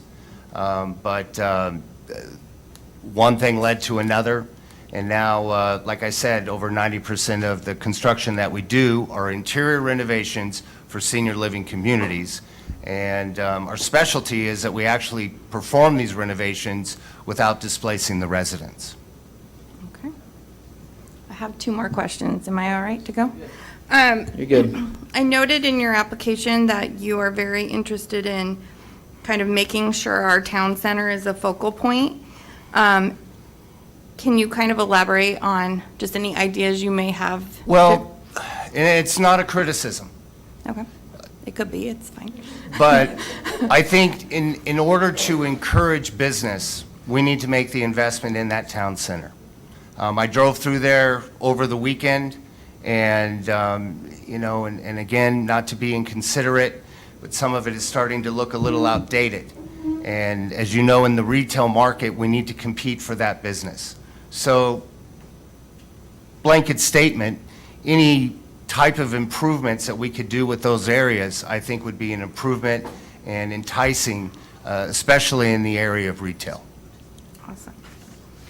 And then my final question is, I know you personally, and I've seen your love for our first responders. But for those people who don't know about you in the community, other than what maybe they're seeing on TV today, what is something that you're proud of in terms of your involvement in Canyon Lake? My involvement in Canyon Lake. When I came to Canyon Lake, my immediate service was not civic. My immediate service would have been in the form of youth sports. So I started at Canyon Lake Little League. I then later went on to Temescal Canyon High School and ended 16 years of coaching with Chris Jones, the former general manager of the Lake Elsinore Storm. And we created a program that was called the Storm Elite Baseball Academy. And I am very, very proud of the work that we did, not only in that academy, but over the 16 years. And basically, my approach to coaching was mentoring young people to become great men, and simply disguised it as baseball. And I'm very proud of our ex-players. I still stay in communication with them almost on a daily basis, and I'm very proud of the work we've done. They're not baseball players anymore. They're school teachers, they're firemen, they're police officers, and I would say, not to mention husbands and fathers, but I would say that I would have a great interest in involving myself in all the youth activities that we do here in Canyon Lake, because I really do believe there is a great opportunity for mentorship. I don't know if that answered your question about law enforcement. but No, I said, yes, okay. My father was in law enforcement for 35 years, and I absolutely am a huge advocate for law enforcement. I love our sheriff's department, and love our fire department and the approach that we're taking. Thank you. All right, who's next? I have a question. You covered some things which were on my list, which is housing, economic development. So you've covered that. Could you expand your conversation on what the city's doing in the public safety realm, and what you think, any recommendations for improvement, or a direction or a vision to head in? Well, I think I mentioned one of them. I think that any improvements that we can make with the town center would be, a plus for the city of Canyon Lake. And I believe that we also need to, encourage, recruit, and seek new business to come to Canyon Lake. In regards to let me back up a little bit. This is a seat currently, Mayor Pro Tem currently has this seat. His term would not be up until the end of 2024. I think that we have an obligation to maintain the city goals that Mayor Pro Tem, I'm sure, had a great deal to do with. And so I find my duty to basically work with this council in moving those ideas forward. Specifically, I think there's going to be a little bit of time where you got to get through the weeds and figure out all the specifics. Okay, and this council has a real base and respect for each other. Yes. I mean, we disagree, we have fundamental differences in where we should go with policy, et cetera, but we all have a level of respect. It's kind of amazing to me. Could you talk about what you think about having a level of respect for your coworkers and your council? Just kind of give me a picture of the universe. Absolutely, we're a team. We work together. Some of the best ideas come about not as a result of everybody agreeing, but a fierce discussion over those ideas. And but at the end of the day, we're a team. It would be my hope that I would be an asset to the team. And if you did notice in my application, one of the questions is, would I run for this seat? And that is all based on my performance and whether I feel I'm an asset to the city council and to the people of Canyon Lake. Thank you. Good questions. Mayor Pro Tem Green, you got anything? Okay. Please. I don't have as many questions as Councilmember Castillo.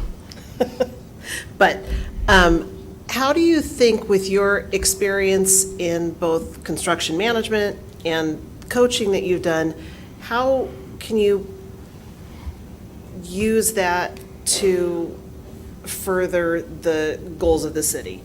How do you think you can use that experience in a city position with planning? From a construction standpoint, what I do most of the time is review contracts on behalf of our subcontractors. So I have an ability to understand. I have an understanding of building codes. I know we mentioned green building earlier today. I'm familiar with that. There's a lot of ways that I can assist this council with just my experiences of 25 years in the building industry.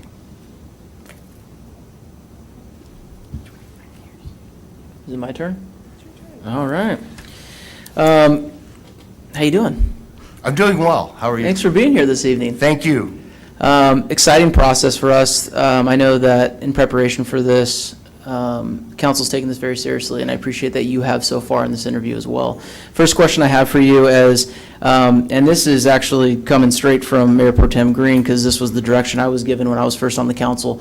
Having a regional relationship is so crucial for a small city. We've worked really hard over the last few years building relationships with our sister cities like Lake Elsinore and Menifee and Wildomar. Those relationships, I believe, one day will be extremely valuable, especially when you look at the opportunity to maybe do joint powers of some opportunity. How do you feel about the regional approach when it comes to local government, but more importantly, how do you see yourself being an asset to Canyon Lake amongst other bigger cities? Well, first of all, I think we're a great city. So being an advocate and a representative of the city, I think is first and foremost. Supporting our partner cities or cities around us, I do believe it's very, very important. And, I just feel it's a very important component as our valley moves forward. Our valley has had huge changes over the last 20 years. When I moved here, the infrastructure was nothing that it is today. And, I would not only be an advocate for our city, but support other cities in being a good partner. as you know, the council that's before you was part of the council that made the big decision to start its own fire department. Yes. A lot of conversations take place. Some of them are very serious. And, you know, I ask this question because it's important, but when we make policy decisions, it's very public and it involves our family. If I make a decision that might piss someone off, like a neighbor, my wife and my kids are impacted by that. Yes. Do you have any concerns about being part of making a decision on this council that could not only harness or hurt your relationship in the community, but also maybe have others look maybe in a way that you wouldn't see normally here in the lovely Canyon Lake spirit? Does that bother you or scare you moving forward with possibly being appointed on the council? It does not bother me and it does not scare me. It's a discussion that I had with my own family, and I feel confident moving forward that this is the right thing to do. Any other questions? Absolutely. Thank you for applying. I have one question. Why did you apply? In my closing, and they left earlier, I'm an Eagle Scout. So public service has been something that I've always partaked in. As I mentioned earlier, that public service took another approach, basically coaching for the first 16 years that I lived here. Since having my 4 grandchildren, I haven't coached, but I love this community. I feel I can be an asset to this council and to the residents of this community, and that's precisely why I'm here tonight. All right, any final questions? Nothing? You guys good? You good? All right, you get 3 minutes closing remarks.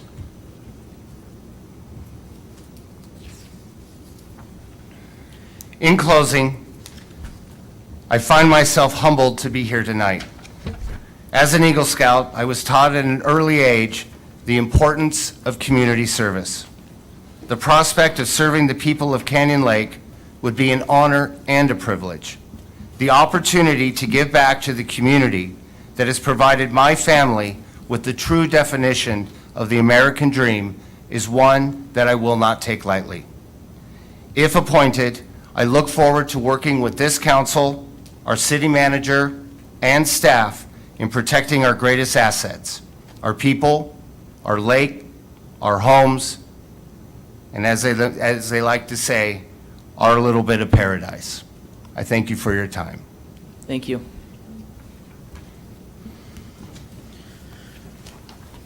All right, we get to spin that lovely wheel another time. Here we go. It drops to 3. Oh, it's the boy show. Josh is next. You get that round of applause too. I'm sorry, ladies. I didn't spin the wheel. All right. Josh, all you, my friend, 5 minutes. Opening remarks.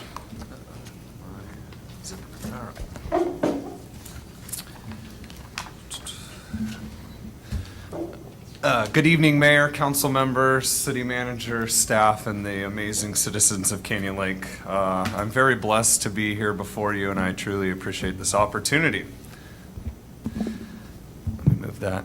Is that better? Yeah, perfect. I'd like to start off with a little background of myself. I'm a single father, and I moved to Canyon Lake full-time in June 2016. When I'm not serving my community, I'm entertaining 2 awesome sons and being entertained by an adorable golden retriever. I'm currently the director of events for Canyon Lake Veterans and First Responder Group, and formerly the Canyon Lake Little League liaison from 2020 to 2021. And from 2017 to 2019, I was a Canyon Lake Little League coach and team mom and dad. As far as my work background, I am the local government relations executive for a nationwide energy service company. I lead an accredited team of 150 personnel that take local government utility conservations from a conception to a completion. I have worked in an executive title in government relations for almost a decade. My strengths that I've inherited from my career are public speaking, being creative, networking and relationship building, contract negotiating and making difficult decisions, strategic and tactical, and being high functional. My team knows I wake up with a pulse every day to bring collaboration, coordination, and cooperation to everything. I've never held a public office position before, so you might ask, why am I running now and not back during the primary? I think the time is now. Well, back during the primary, this team of leaders that are in front of me, you have all done a superior job from launching the Canyon Lake Fire Department and also maintaining a healthy budget and surplus. And if nothing was broken, why try to fix it? But when Mayor Pro Tem Green announced his resignation, now a minor crack has been formed within this team, but it definitely can be fixed with one of us four that are here. My main goals on why joining the City Council, first is my dedication to the city. Second is I want to help move forward the adopted goals, but also bring more vision to the city. And third, I want to make sure we are addressing never-ending changing state mandates and policies, from affordable housing to Senate Bill 1383. With my strong relationships across other local governments and bureaucracies, I see I can bring shared resources and ideas from diverse backgrounds. When I moved to Canyon Lake, I didn't know the true traditions of the city. It didn't take too long for my boys and I to get connected throughout the city, the Property Owners Association, and various clubs. I immediately noticed the friendliness, the politeness, and the patriotism by everyone that I met within my first year. Now 6 years here, I make a commitment to excel in all three of those characteristics to every person I meet. I'm also someone who has a passion for serving my community and others. I believe I have accomplished a lot in the community involvement during my half-decade residing in Canyon Lake. You might not hear my name that often, or see my photos, or even read my posts, but you have read and heard about all the impactful passion projects my friend and I have accomplished. I've never wanted nor took any recognition at all for how I have served my city. In April 2021, I received Canyon Lake Citizen of the Month and was recognized by this council. I have been serving this city nonstop and will continue to serve as a council member. I have contributed my time and raised tens of thousands of dollars for foundations and clubs that benefit our community and the communities around us. Those monies were used to impact the community, like how we've donated over $3,000 worth of quilting fabric to the Quilters of Valors to challenge them to make quilts for our veterans in our community. Or how a team of us have donated Christmas dinners to service families and first responders that were hurt in the line of duty on Christmas Eve. Or how we bought out the entire the Canyon Lake Family Matters Winter Carnival, so no child would be left behind without being able to have a fun entertainment. We've donated tons of cans of food to Hope Food Pantry. I've got the blessing a few years ago, at the time she was 9, Reese Walsh, to work on her passion project to be able to provide her funds for Cops for Kids during the holidays. We've also took a step back during COVID, and me and a few others wrote over 150 handwritten Christmas cards with gift cards and scratchers and stuff for the Canyon Lake Property Owners Association staff, for an appreciation of everything that we are going through during those times a couple years ago, and showing them thankful for still dedicating and showing up to work for us. But really, the last year and leading up to the strength of me being here today has kind of now been into my... It's okay. Sorry. You're good. I'd be hoping to answer all your questions. All right, who wants to start us off with some questions? You want me to start again? Or do you want me to? Oh, wait, Mayor Pro Tem Green wants to start. Okay. Well, Josh, you've been involved in a lot of things, and thank you for the contributions you've made to the community and to the charities and to everything. You're also very active in, as you said, in your company to reach out to other communities. Would you think that that may pose a problem of conflict or anything based on your role as a council person, and then maybe working with a jurisdiction, city that's next to us, maybe on a project? I have discussed this with my organization, and they completely support me moving forward with this process.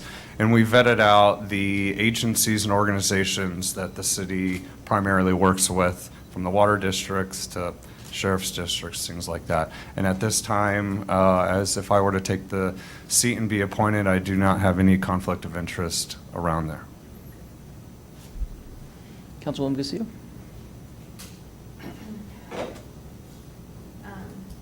You were on a roll because some of the things that you mentioned, I wanted to make sure this council was aware of. I've personally experienced Josh being the team mom on my kids' baseball team.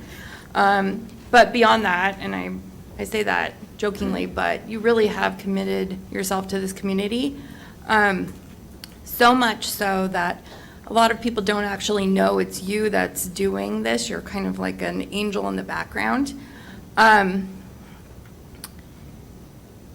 My question for you, just because I feel like I have an advantage in knowing you as well as I do, is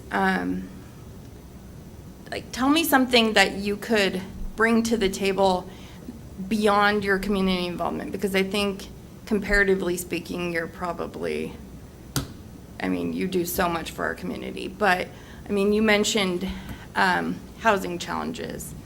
Like, talk a little bit about that, because that is something that Canyon Lake absolutely faces. Great question. And so in the line of my work, I'm blessed to be able to create relationships again with other neighboring cities and jurisdictions. And I find out that not every city is created equal, and sometimes we're all treated that way. I'm blessed to be able to be involved in multiple organizations that are almost fitted just like Canyon Lake of other niche boutique cities, that I would say. And so collaborating and getting better understanding on how they're focusing on challenges. You know, the mayor of Redondo Beach, Nils, a good friend of mine, you know, he's dealing with the same challenges of affordable housing. Of course, he's got a bunch of free beachfront property, which is not an issue here for us. So understanding the challenges that I get to hear in the field through like Senate Bill 1383, through the affordable housing, how do we address the growth that's being swarmed around us at a rapid pace, and turn our town center, our city, into a hotspot for the good. You did mention that in your application, that you want our town center to become a destination spot. If you were able to suggest something today that the council could look into as an idea for potential development, what would you suggest? Well, it is hard to say because I believe there are multiple owners within here, so it's getting everyone involved and on the right path and direction of what that vision would look like. If you look at our surrounding cities, majority of them are at a rapid growth that are bringing in your household names, whereas Canyon Lake, the gem we are, and I used the word boutique, I'll use it again, bringing boutique, bringing those kind of one-off businesses and solutions will drive that attention to here than us always going to Menifee for BJ's or Cane's or things like that. You want me to go? Okay. How you doing, man? Wonderful. You're doing great. Thank you, sir. Josh, you've done some pretty amazing things in our community, and I want to thank you for all the hard work that you've done, especially raising money, and it's always been for a good cause. So when you called me and you asked, hey, what do you think about me applying, I was excited because you've done so much for this community, and for me as a council member, it's exciting to see someone like you and the other applicants who want to give more. So I appreciate you being here. Now I'm going to put on the other hat. I'm going to ask some pretty serious questions, and yeah, I'm just going to be completely straightforward. For me, and I know some of the other members, actually everyone on this council, and Darcy's in here and Renee's in here, and I'm laughing in my head because we respond to social media posts and instant messages on the daily. I would say it's probably 70% of what I'm doing consistently. And I know when I was doing my research on the applicants, you don't have a social media presence. How would you, I mean, what's your answer to that? Because we do take that pretty seriously in regards to our job and making sure that we're very accessible to constituents. I know that it's important to us to always have that presence. How would that look like for you, who doesn't have a presence? on those sites, social media, and also some of the community pages in the community? Great question. First, with me not having social media, I feel so blessed. I still have never had a Facebook in my life, and I will maintain it that way. But Mayor, I'm just like you. You to get elected, you went door to door and actually went person to person. And for me to address my citizens and my constituents, it's going to be in person. So the traditional way of communicating with councils, either through city emails, through phones, things like that, I'm immediately returning phone calls, emails, same day. If I'm in the area, I would meet in person to address those concerns. So me not being involved on social media, I just don't have to post and ghost. But I'm still here for all comments and concerns and ways to address. When it comes to different events and being on top of it, I've been always organized and attended a lot of your things. So I always know what's on social media, and I prefer to still stay off it. And I think kind of everyone knows where I'm at in the community, so I'm not hiding from anybody. I'm just looking forward to being a leader with you guys. And the point of that question, Josh, isn't to criticize you at all. I'm very envious, my friend, that you are not on social media, and my wife would probably say the same. For us, it's just information at the fingertips, right? It's when an emergency happens. It's responding immediately to a crash or an accident that takes place. It's being prepared for a statement from Donna or the Friday Flyer on what's currently happening, and a lot of that's done through social media. But thank you for answering it that way. I really appreciate your honesty. The second question I have for you, and it's to piggyback a little bit off of what Mayor Pro Tem Green has mentioned in regards to your day-to-day job. You're in the job of sales, and it's a little bit different than being a government affairs manager. When you're a government affairs manager for a company like the gas company or Edison, it's not perceived to go out and sell. And so we see a lot of folks in those professions like Randon Lane or others that hold elected office, and they're able to utilize that relationship that they have with other council members. For you, as Mayor Pro Tem kind of hinted at, do you feel that it would be a conflict of interest going to the League of Cities with your future clients? No. And the reason why I know this is because a lot of my relationships through League of Cities actually are council members who also have a day-to-day job and a role just like mine. And we've understood the conflict of interest prior to even wanting to apply. My goal, even though it technically is a sales, I'm a relationship builder and connecting the dots. So I still would be actively involved to keep feeding my children and putting roofs on my heads, to find relationships that I can grow with in the future, but not benefit it by any means from a council member's point of view.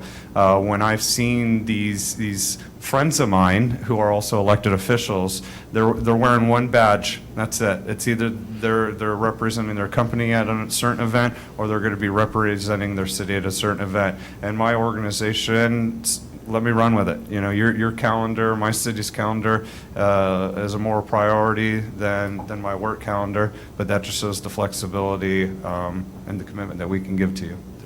Awesome. Thank you for answering that. Any other questions?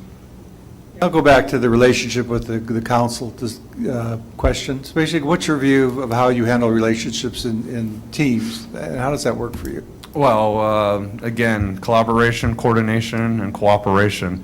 It's okay to disagree, but this has been a team here that's kept the values, the traditional values on why we live where we live. You know, I moved here 6 years ago and cannot name another city in this country where I would want to raise my children, where the same values I had as a child even still exist today.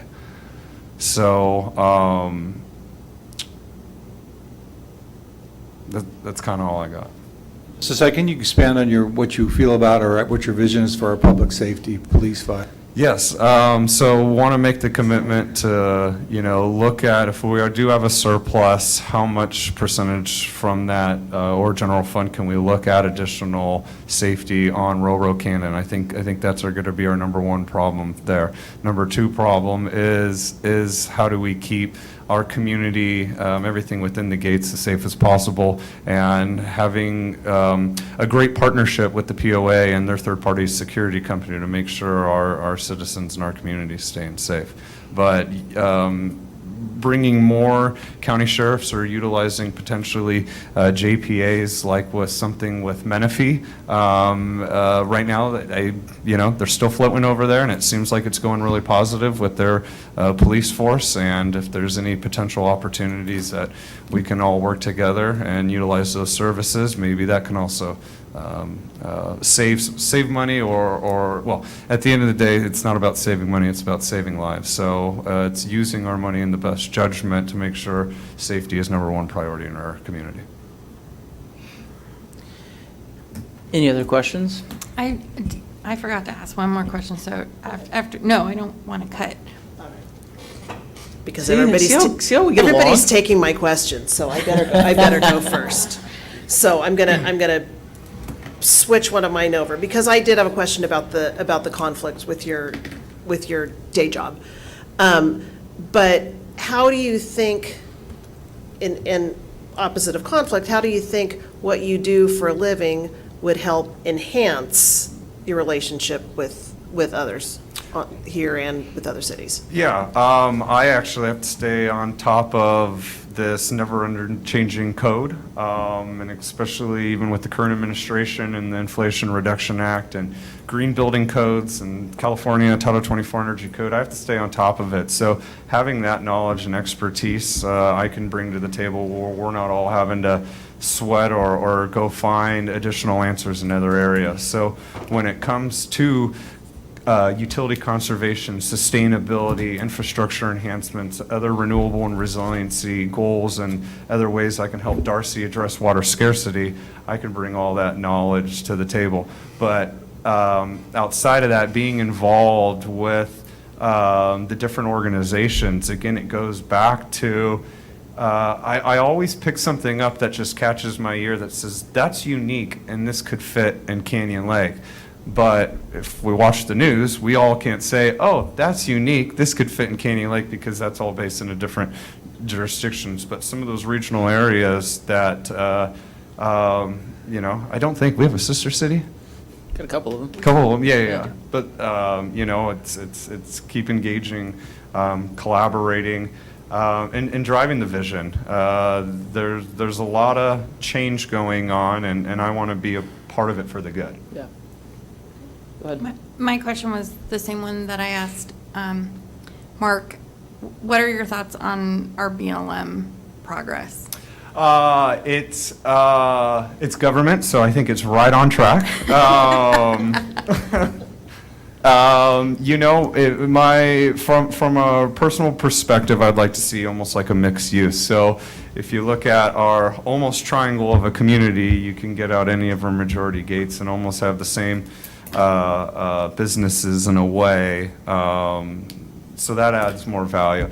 I think our #1 problem, though, with the BLM land is that being outside the gates, how do you give them access for inside, and bringing now that being governed through a property owners association. So those are things I know a little bit about, but nothing to full my knowledge. But I'm a sponge, so if being appointed and jumping right into that to find solutions and keep moving forward on the goals and the visions, that's what I'd be here for on that. Okay. Any other questions? Last question from me, Josh. What excites you? What excites you about the potential of being appointed to this council? I think you kind of can see that we all have different interests and we all do things and we bring something different to the table. Tell us a little bit about you and how you see yourself as a council member and bring it back to the community. I mean, you've already done so much, but think of it more of as a policy question. What kind of policy you think you would like to see implemented here at the city? Yeah, great question. Outside of certain state mandates that we have to focus on and address, one that is occurring more and more that I see kind of a city might have to step involved to write policy over, and that's over children and electric bicycles. I sit out in my front yard the month of October. I think you all know why. And those stats are accurate with our fire because they're going by me 24/7, and most of the time it is an electric bicycle. So creating policies around that form of safety would be great. But now coming back into like Senate Bill 1383, how do we get more community engagement and outreach and let our community understand that there's a third party, a trash company, that is being forced by the state to mandate your organics, compost, and situations like that. So being involved in those process, being that leader. I was getting to the rest of that part in my script, but I'm not going to go back to it. But I believe I'm sitting here because my friends, my family, the citizens behind me, they see me as a leader for 6 years, and now it's time for me to keep leading with another group of leaders, because like I said, if it wasn't broken, why fix it? And there's just a slight crack, but a little super glue can fix that. And super glue meaning I'm here to stay. This isn't a 2-year run. I know this is going to spark a little more interest in me if I do get appointed to keep this going. And it's really been an exciting journey, even with my career, really learning and understanding more of the political world than that sales world. And I think you've all seen, I'm probably the last person that would claim themselves as a salesperson. I'd give everything away and make sure that I can keep serving and keep leading. Crazy times we're in, crazy times, and I want to make sure that my community and citizens know I'm human, but I'm here for you, and I'm not here to hide from you. Any other questions? Closing remarks, my friend, 3 minutes. Well, it's not going to be about myself. It's going to be about you, Mayor Pro Tem. So again, appreciate knowing you for these past few years.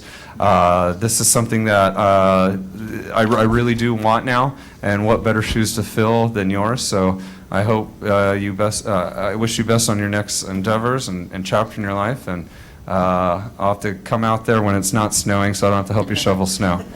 With Darcy shovel. Yeah, the shovel looked a little flimsy to me. But again, appreciate everyone's time. That concludes my opening statement, or closing statement. I apologize. Thank you, Mr. Stever. Appreciate you. Thank you. Thank you for applying. Really appreciate you taking the time out. All right, let's spin the name wheel. Ooh, here we go. Ooh. All right, Danielle Coates. You get it too. Woo!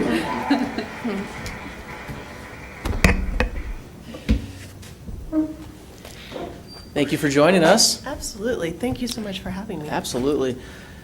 Go ahead. Open your remarks is for you. Okay. Well, good evening, Mayor Smith.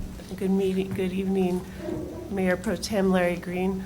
I have to first start off by acknowledging your service, Mayor Pro Tem, and the time you spent on the council. The last several years have not been easy years. They've been challenging years, and I know this entire council has had to face some difficult tasks, not only through COVID, but also being on the precipice of possible conversations on dissolution. You have each achieved so much. And as it was evidenced by the kind and thoughtful words that were shared this evening, your leadership has meant a lot to so many. So profoundly and deeply thank you.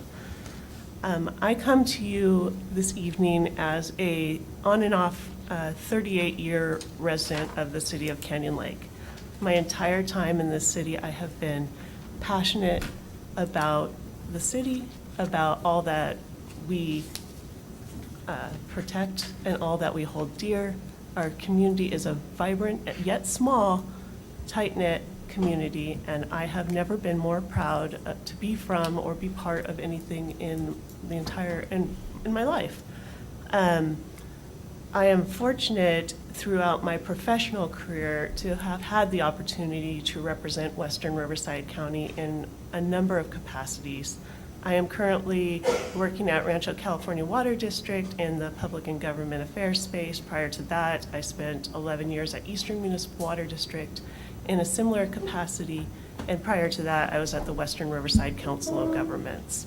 I've had the opportunity to study the land use, transportation, air quality, water quality, you name it. I've had the opportunity to explore the governance structures, the implementation process, funding strategies for every form of governance in Western Riverside County. I have been through the halls of Washington, D.C., and before the members of the Assembly and Senate representing Western Riverside County.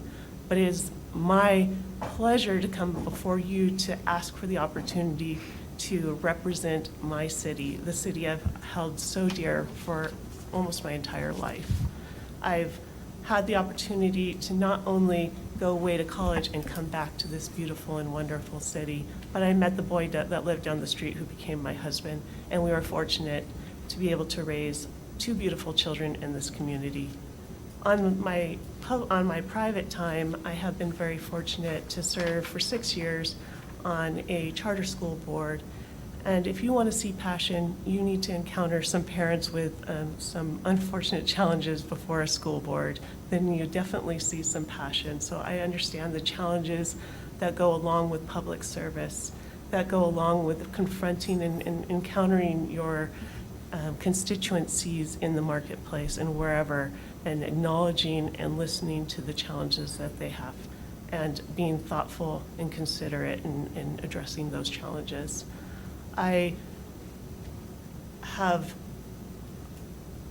as part of my professional life, I have been fortunate to try and elevate the standing of Western Riverside County. When I first started in my career, I felt very strongly that Western Riverside and Riverside County in general was not somewhere that was taken seriously. In fact, when I first met with county staff in the land use capacity, they informed me that the first general plan for the county of Riverside was little more than an acknowledgement that we are the recreational capital for Los Angeles and other surrounding counties. So it has been my mission through my professional career to help carve out a beautiful and vibrant region that is economically strong, that is able to take advantage of not only cities and counties and special district public servants like yourself, but learn from each other and collaborate with one another to really carve out a strong segment of our region. And I think Canyon Lake is a beautiful and wonderful gem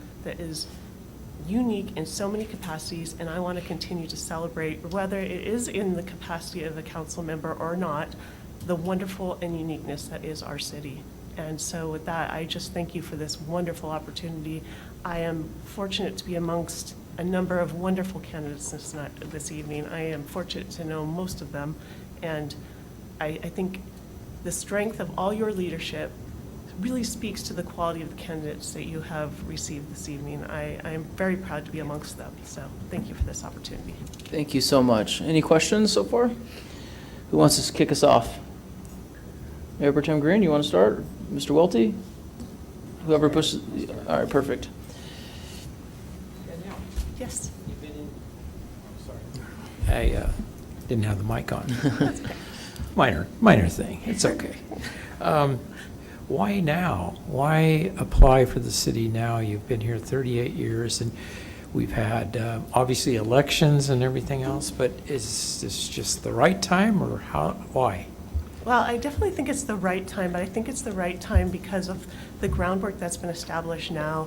I have been so fortunate to work with so many iterations of this council in my professional capacity, and with sincerity, the work that has been done to establish our fire department, that has been done to bring the budget into control, it's very profound. And I think that my career in understanding and exploring all aspects of governance, I feel like this is a good time for me to utilize those skills that I have been applying to so many other areas to bring them home to my community. So I think it's more the timing and the place in my career and my life that allows those things to both marry together and hopefully bring some fruitful conversations to the council. Thank you. Yeah. One more question. Certainly. Of all your strengths, which one do you think is the most important you're going to bring to council? I think collaboration. I have spent so much of my time in my professional and personal capacity really building relationships either with neighboring cities or neighboring counties. I've traveled the entire state, building relationships and collaborating on issues that are very oftentimes contentious, and bringing people together to achieve consensus in some format has been, I believe, my strength. Thank you. Councilmember Dean? Oh, wait. We're going to let Councilmember Dean go. I sit closer to her, so. I'm going to go before everybody takes my questions. That's a good one. Thank you for applying. Thank you. My questions come from your application. Certainly. The first one is, can you explain what a strong defined boundary between city council and staff looks like to you? Absolutely, absolutely. There is a clear defined line between who our staff member, who the city council staff member is, and who answers to the city council. So the city council hires one staff member, and that is the city manager. The city manager is in charge of hiring the staff that go below him. I believe a strong council speaks directly to the city manager, and that defined line is that the go-between between the council and the city manager to ensure that there is a strong and clear dialogue, but it shouldn't lead beyond that path. The staff are responsible to the city manager, and the council is responsible for defining and providing policy for the city, and the city manager executes that vision. Okay. Did that answer your question? It does. Thank you. And then secondly, one of the things you talked about was being very mindful about if BLM land is developed. If we came to a decision or had an opportunity to develop that land, could you support a decision to do that? Well, I think it goes back to that mindful word. I've had an opportunity to work with various iterations of this council, and one of the first questions that I asked of a founding council member was why they didn't develop some buffers around the city? Why we have Quail Valley building all the way up to the gates on the east side. We have Tuscany Hills coming to us on the west side. So wouldn't it have been beneficial to develop a green belt around the entire community? When you look at various cities in Orange County and other very desirable areas, you see a green belt that is developed, so that way there is that natural buffer, but there's also that sense of space and capacity. So when I say mindful, it's once you use it, once it's developed, we can't get it back. So I believe if it's done with a mindset that we need to preserve some of that land, that we need to create these buffers to allow for our residents that enjoy recreation in the BLM land, that allow for wildlife and the like, because we are known for our natural beauty. So yes, again, I could support it, but again, it would have to be done in a very mindful and strategic manner. I think we should always remember that we can't get it back. And I always go back to a board of supervisor that was providing a presentation on all that they've done for their region, their segment of the A region. And they indicated, we are so fortunate that a resident can get in their car and go hiking on a beautiful hike. We don't have to get in our car. We go right out our back hills. So be careful, is all I'm saying. Okay. Because we can't get it back. Thank you. You want me to go? Either way. Okay. I'm going to piggyback a little bit off of her question. Very impressive with your response on these questions. Phenomenal job. I'm going to ask a tough question. Just because of your background in government, you can understand the importance of this question, especially as policymakers. We have to make tough decisions daily. And if you were presented with the decision to look at the possibility of growth, whether it be BLM or other land, or the decision to raise taxes to offset that decision to have to expand? What would you feel more comfortable with? Well, I feel a little hesitant to not have a fuller understanding of all the dynamics and issues that would go into that, because I think, again, another one of my strengths is not entering into things with a knee-jerk reaction. I have relied on data to make a huge number of very critical and very challenging decisions, so I would rely on that data. But since you're asking me to pick one over the other, and lacking all of the necessary data that would go into that discussion, I think I can make a decision on one. No, I know I can make a decision on one of those issues or another, but I really feel strongly that I would need more data to really enter into that confidently, especially in a public space. This council has worked pretty hard over the last 3 to 4 years at looking at economic developments on many fronts, whether it be real estate, whether it be land. In fact, this council's made that decision to move forward with looking at BLM projects and land development, so much so that we've hired a consultant, as Councilwoman Castillo had mentioned, I think in the first interview. How would you be able to maybe bring a different perspective to this council, already knowing that we're pretty supportive on the idea of moving forward with a BLM land swap or looking at development, kind of coming into the fire, because we're very open-minded, at least I think we are, when we make our decisions and try to vet through. So I kind of want to pick your brain on how that would look, you coming in this particular seat, with knowing that we're already working on that kind of project. We're already investing several dollars to a consultant that's been heavily working on it for now a few years. Certainly, yeah. I'm very knowledgeable of and about your consultant. B, I spent a decade working at an agency that explored land use and transportation and growth initiatives. So I think that expertise can contribute to that. Entering into a conversation that is already underway does not scare me or threaten me in any capacity, but what I think I could bring is that level of, let's think a little further down the road and make sure we're being thoughtful and not just with the dollars and the economic development in mind. I come from, my husband owns a small business. I know precisely how important it is to have a strong and supportive council that supports business, that supports growth, that supports all these things in development and the like. I am not anti-growth, and I am not supportive of looking at various options. I'm just in a mindset of being cautious because I've seen it go wrong.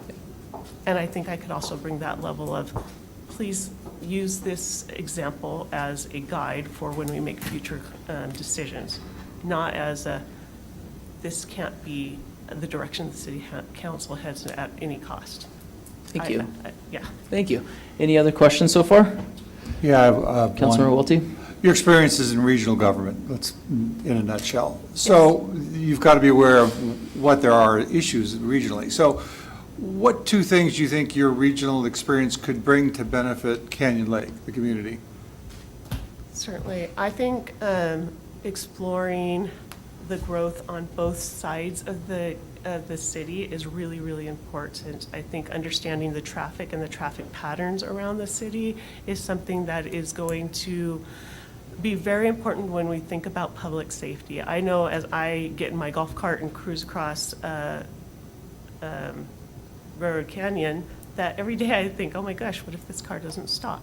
So I think we need to explore our traffic patterns, we need to explore our traffic options, working with the cities to make sure that the speeds are always appropriate, that the lights are synchronized, so that way we have the opportunity to bring a clear path towards safety and development and an alignment on all those fronts to our constituents and to our residents. And I also think, putting on my water hat, I want to look at the growth out in Quail Valley and make sure that we think through how we're securing any potential runoff, so that way our lake stays or can move forward with becoming a little more pristine. I hope that answered your question. Thank you. I do. Okay. I want to ask you some of the questions about information in your application. One thing that you mentioned was that this council has kind of moved away from the brink of dissolution. And I remember that in 2018. What are your thoughts on that? Do you think that that is a good idea? What are your thoughts on local control? We've heard a lot about your regional perspective, but talk to me about Canyon Lake. I'm grateful that the city was able to stay a city. I think having an incorporated city brings so much in terms of direct representation. I think it's an absolute benefit to our residents in so many ways. I applaud the work that you did to bring us back from that brink, because having had the opportunity to exchange conversations with some of our LAFCO colleagues, I know precisely where we were. And I think, again, I don't want to have to go to the Board of Supervisors when I have an issue. I want to be able to go to my neighbors and my colleagues and my friends and say, hey, help me address this issue. I think that level of exchange is really important. And as evidenced tonight in just hearing from the wonderful work that the kids and the students and the Boy Scouts are doing, you know these folks. And when we have to exchange information with folks that are so far away, that level of disconnection it really, in my mind, hinders what can be a strong and vibrant community. Okay. You mentioned in your application also that you want the lake to be clean and stocked with fish and capable of continuing to serve as a vital place for birds. What do you view as the role of the city in making that happen? Well, that goes back to my regional government hat. There's so many commissions and boards and SAPAs and LEJWAs that really influence how the lake is managed, also how, and working with our water districts, who we're so fortunate to have here tonight. All those things are really important into growing a strong community that has that natural aspect and element, but really embraces these different levels of government and governance to ensure that not only Western Riverside County is a great place to live, specifically Canyon Lake is the place we all want our children to be raised in and maybe one day come back and live in. And then another question that I have is kind of one of the ones that Mayor Smith has asked. In terms of your involvement in kind of participation in the community, do you have any issues participating in those tough social media conversations or that kind of day-to-day Canyon Lake contact? No, I do understand the challenges of social media. I know how folks are when they get behind the computer, but I think it's also important to have that level of direct engagement and being open and available to our neighbors and the residents of Canyon Lake. But I don't love being torn up on social media, but it's not something that brings me a tremendous level of ire or fear either. Okay. And then my last question for you is, if you were appointed to the council, what committee would you immediately want to serve on? I would definitely take stock of what is the preference of each of you. I obviously love governance, and I love the exchanges at WRCOG. I have RCA and RCRC. Those are wonderful boards and commissions. I don't really have a preference. I think it's either somewhere I've already had experience at and can utilize my past experience, or it's a place I could grow and learn more. So honestly, it's an opportunity either way. Everyone good? Okay, I'm going to ask one more question. You've spoken a lot about your government experience and involvement, and you've had, sounds like, some good opportunity to really implement some good policy at different levels. Is there anything that, if appointed, you would want to see changed or something implemented on a local policy level here in Canyon Lake? I'd have to give that one a little more thought, but I think generally speaking, I have always been a strong proponent of local control. And definitely when we look at what's coming out of Sacramento, when we look at some of what's coming out of the federal government, it definitely erodes a lot of that local control. So putting some guardrails around those areas that really protect how we want to grow, how we think is best for ourselves and our community, to support either public safety, to support the future vision that is ours for Canyon Lake. We should be those in control of defining that, and it should not be in Sacramento. So I think putting in those local controls as much as possible and working with our state and federal partners to continue to support local control for the region. Thank you. Any final questions? Closing remarks is all yours. I am grateful first and foremost just to be here tonight.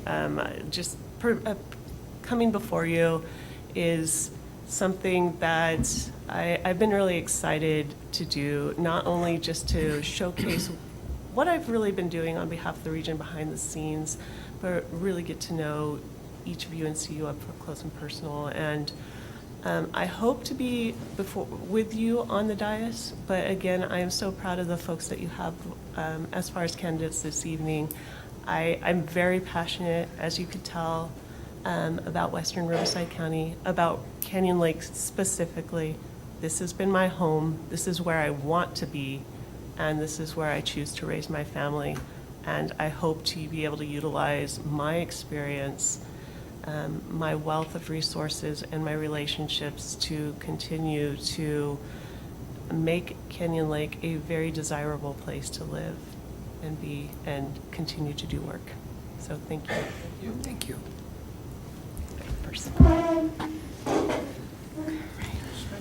Does it let you spin it, though? Okay, cool. Nice. I think it's going to be Kelly Batsman. I think that's it. Yeah. Oh, yeah, yep, it is. We still got to do the thing, right? There it is. There it is. We all get it tonight. Participation trophies. It's an awesome feature. Thank you for doing that. All right.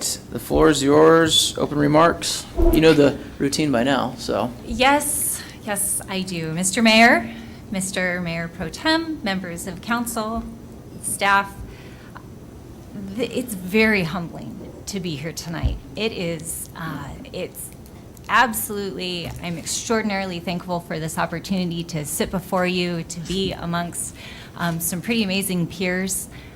For the consideration of this very important job. It is impossible to fill your shoes.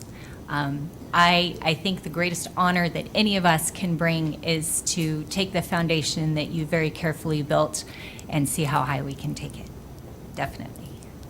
My name is Kelly Bassman. I'm the owner and broker of Bassman Properties. I have been a Canyon Lake resident for 8 years now. We are in our third and final forever home on the East Bay. I look so forward to growing old here. I'm basically a local kid. I went to Temecula Valley High School. I then graduated from Baylor University. I then enlisted in the Navy as a nuclear machinist mate. I did not get to serve out my entire time because I elected to start my family, and pregnancy and nuclear reactors are incompatible. So I took my honorable discharge and I began my real estate career on the East Coast. I sold my plasma when my kids were 1 and 2 days a week in order to earn enough money for online real estate school. When I got my license, I interviewed with all the big brokerages in town, and they all told me I had to fit in their box. I told them, I'm going to raise my kids, I'm going to do this with my kids, I'm not going to do childcare, and I will be successful, give me a chance. And one by one, they said no. And finally, The very last brokerage that I interviewed with, he reminded me of my father, who was a commercial developer, and he gave me a shot. And 9 months later, I was Rookie of the Year.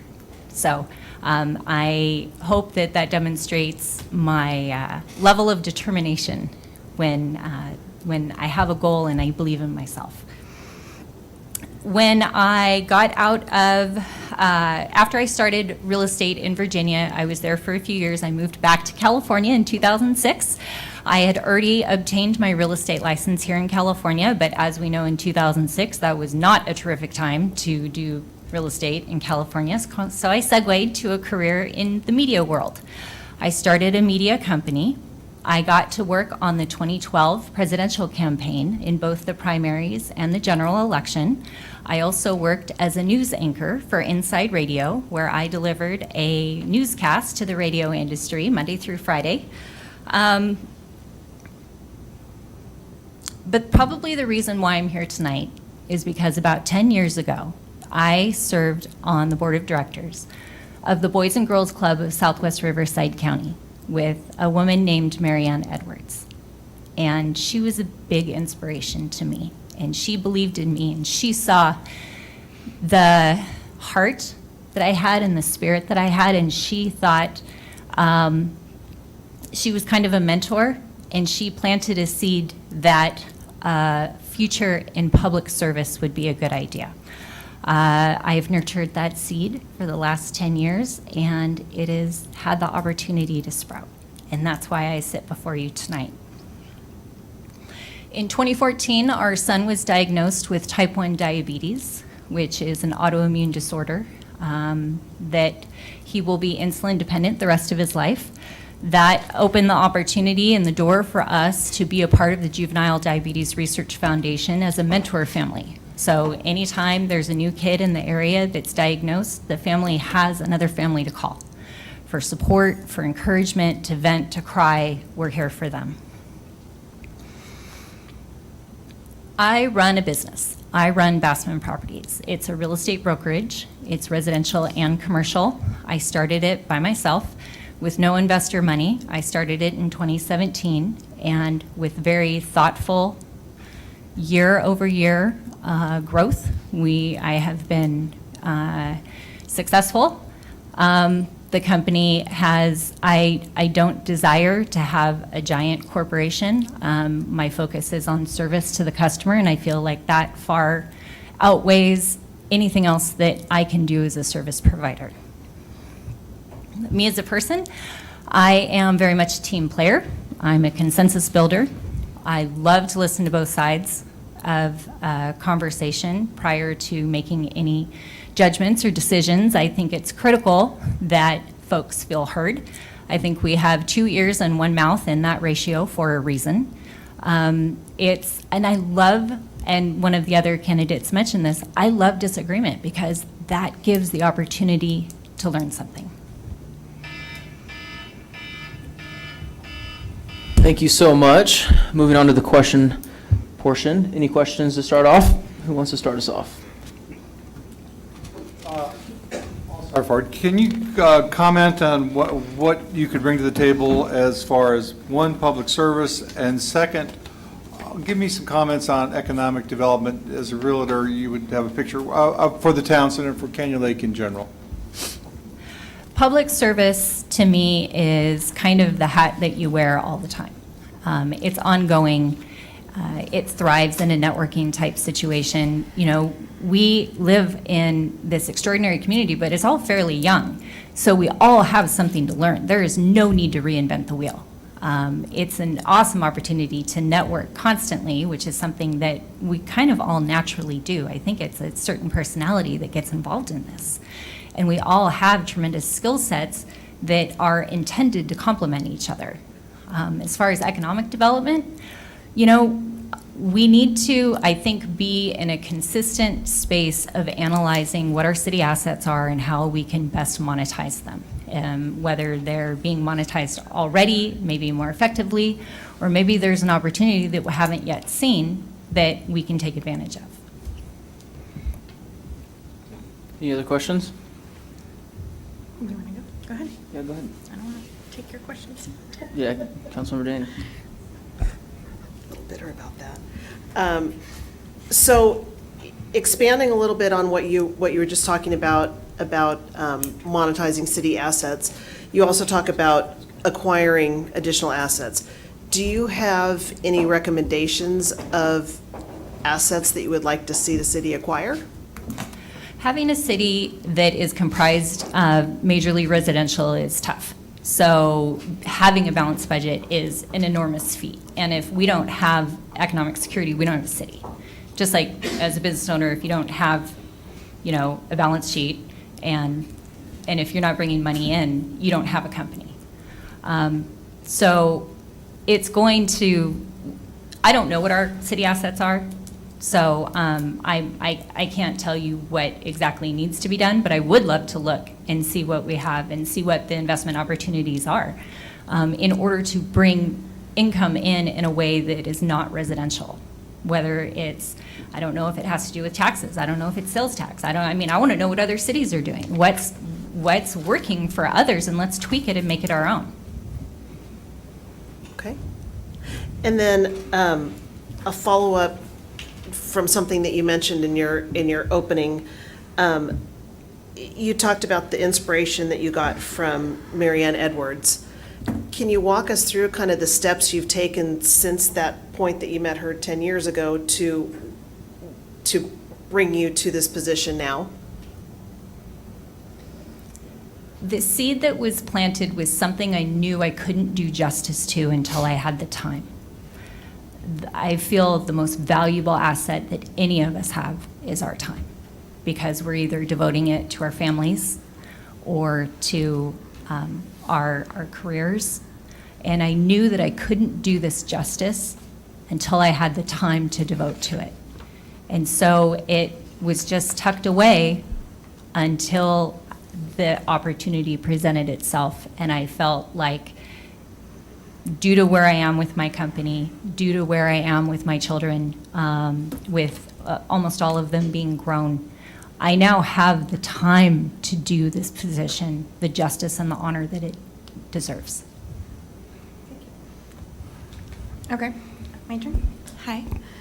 I'm going to kind of ask some of the questions based on your application, but first I want to ask you, you just mentioned the possibility of taxes. Is that something that you would be open to? I'm open to any discussion. Okay. Is that something that you have, an opinion on other than just being open to? Well, again, that goes back to wanting to fully understand what is the situation, what are the ramifications. I'm not doing this to be popular. I'm doing this to be able to one day sit there and have a legacy like that, that my kids and my grandkids will be able to reap the benefits of. You mentioned in the last section on your application that specific to the building department, there should not be different interpretations and enforcement of codes.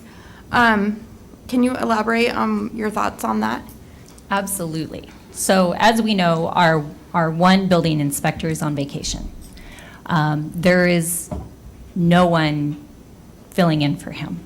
So as a result, there's a tremendous backlog of inspections, and quite obviously, there's some really serious problems going on with some of our residents. I was really sad to hear about the flooding situation.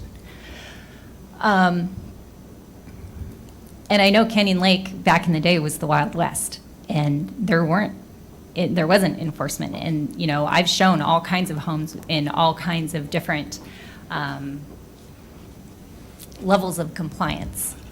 And I love the fact that there is this initiative to be compliant, to be fair, to be, one resident shouldn't look across the water and see the fence on their neighbor's wall and have failed an inspection for having a fence just like that. That's what I'm talking about. Okay. The other question I had was, you mentioned seeking ARPA funding. ASAP. Can you kind of expand on that? Well, it's my understanding that there is an initiative. And don't get me wrong, I have a lot to learn, and I look forward to absolutely, like I said, giving this the honor, the intention, and the time that it deserves, because this is a very big commitment. This is a very big job. This is a family commitment. My understanding is that there are funds from both state and federal that I don't know if we're taking advantage of, and if we're not, that would be a wonderful opportunity for someone sitting up there to be able to spearhead that. Okay. I think you answered my other question.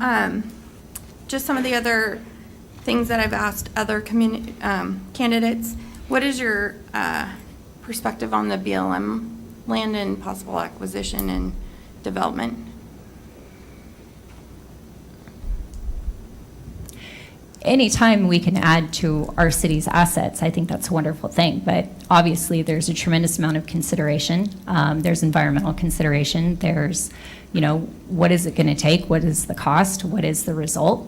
I think anytime we can create industry for our city, that's a wonderful thing. But it has to be looked at from a 30,000-foot view as well as a micro view.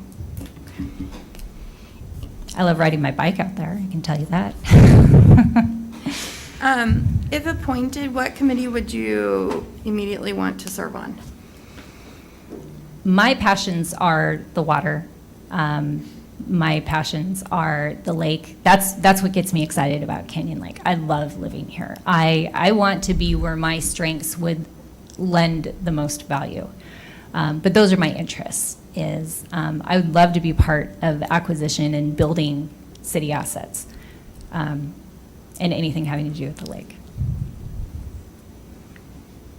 Okay. And then,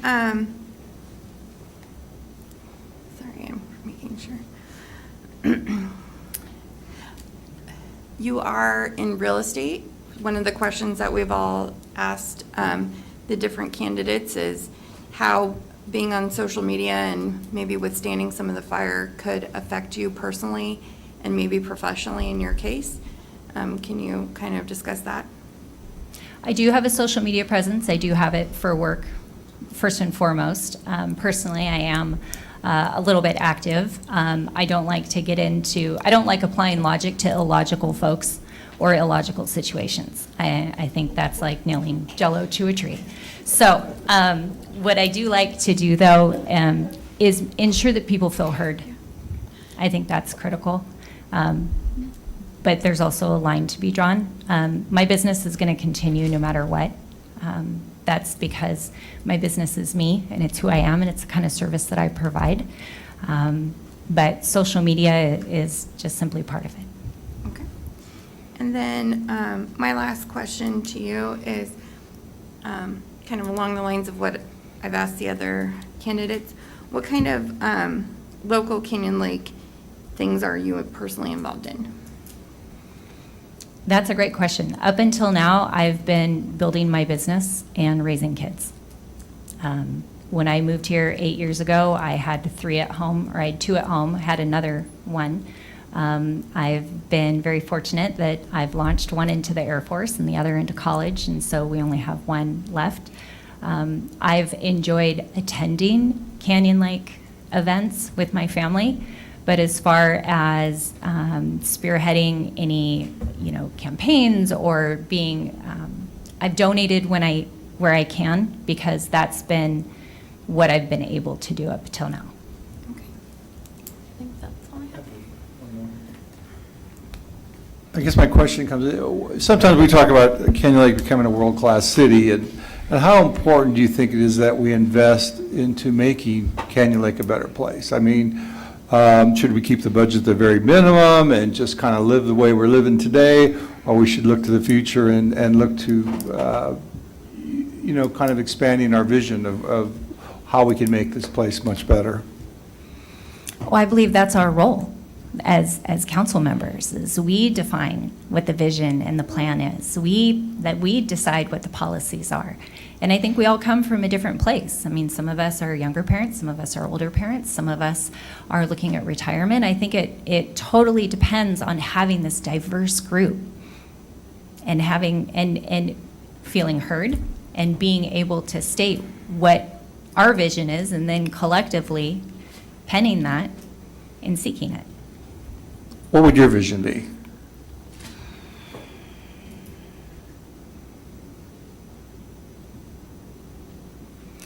I would love a kinder Canyon Lake.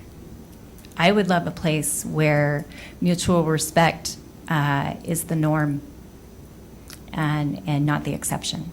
I would love a place where me and my family can hold hands in public and not think twice about it, where my children aren't ridiculed for having two moms. I would love that kind of Canyon Lake, and I would love that for my neighbors. I want everyone to feel like this is a place where they can safely be heard and respected. You have any questions? One. Hi. Hi. Of all the things you've talked about, what is the number one thing that you'll bring to this council as a person?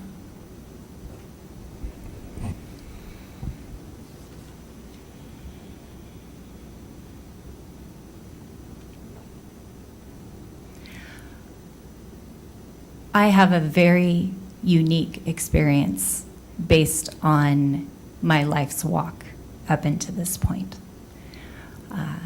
I have a compassion and a desire to learn, to succeed, to serve. I have a fire that I would love to work with you all on for the benefit of our city.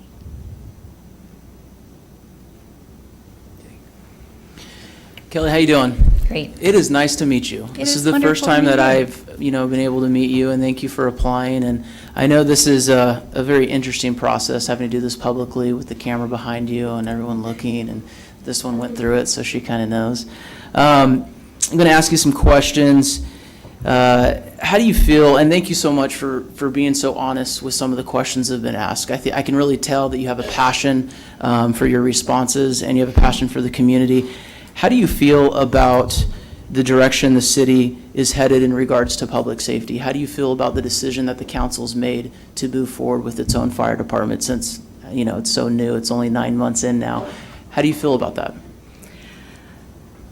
I'm really grateful that a retired assistant chief spearheaded the effort, someone to bring that kind of real world experience and knowledge. I am not the subject matter expert on fire.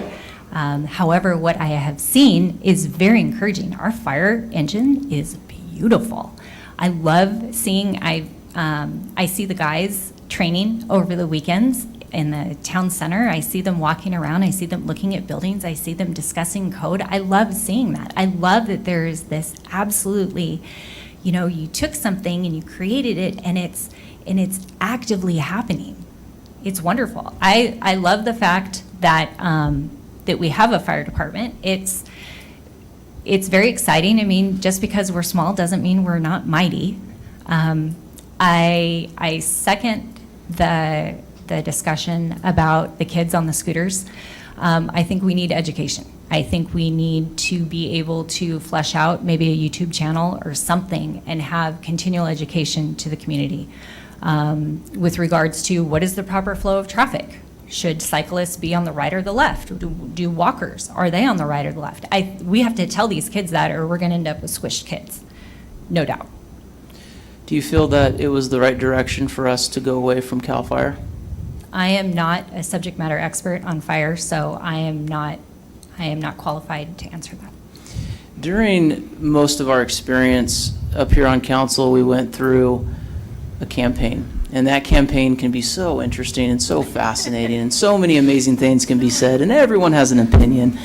And during that campaign, in a lot of ways, and I even look, the one that we most recently had, which is at the POA, and one of the candidates, he was unsuccessful, but he said, wow, what I've learned just through the experience of going through that has taught me that how proud I am to be a Canyon Laker, and I'm good with where I'm at. And for us, we all have a head start than you would have just because we have interest. Some of us are part of the junior women's club. Some of us are part of pickleball and tennis. Some of us are part of ad hoc committees to serve for public safety. How would you jump into this role right away, not being involved previously, as you had mentioned, to kind of give yourself that head start and maybe find your niche or find the type of people that you would be able to give your experience to right away? Because we're involved in so many different clubs and different programs that are here. Where do you see yourself being a part of that as a council member? Well, I would say just because I have not been an official part of clubs or events doesn't mean that I'm not involved. You would be surprised at how much goes down at the Little Dog Park. There's a tremendous amount of knowledge from folks there. People that have previously served, people that are part of the community. I would say it's if you really want to get involved, you should go to the Little Dog Park. No, honestly, I do have a passion for this community, and for the first time, I have the time to devote. I am all in on this, and hopefully, knowing a little bit of my backstory, you know what that means. My last question this evening for you is in regards, and I've asked this before, but in regards to a public policy standpoint. Tonight we've learned a lot about what the role of a council member is. We've learned a lot about where staff fits in with that. What would be your objective, your goal on day one to implement policy that'll impact the lives of people here in Canyon Lake? I think we need to remember it's for the good of the most. We're never going to have full agreement on anything. And I think it's probably like parenting teenagers. You do what needs to be done, not what's popular. I'm not afraid of being disliked. I know that when I work with a group like this, good stuff's going to come out of it. And again, I want this to be the legacy for all of our kids, all of our grandkids. I'm not going anywhere. I want to be here forever. Love it. Thank you so much. Any other questions? Are we good? Final remarks. In conclusion, I want you to know who I am. We're all putting our best foot forward here, but the reality is I'm a mom. I'm a competitive cyclist. I love to scuba dive and sail and climb and camp. I love being outside. I love announcing the accolades of this community to potential buyers. I love showing people around on the pontoon boat and watching their eyes huge at this community. I love showing homes on the golf cart. Like, where else can you do this? We live in this incredible, incredible community. I want to give back. I've been so blessed. I feel like I have a tremendous amount to give that is in complement to what you have already built. And I would love to be a part of this group. I would love to serve with you. My intentions are fully to run again for this seat. I hope to be here and to do good things for a very long time. Thank you so much. All right.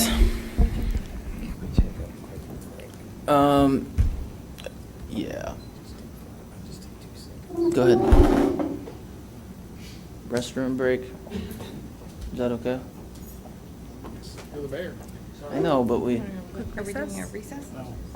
we can't do a recess, but we can hang out and look at each other for a couple minutes. What's that?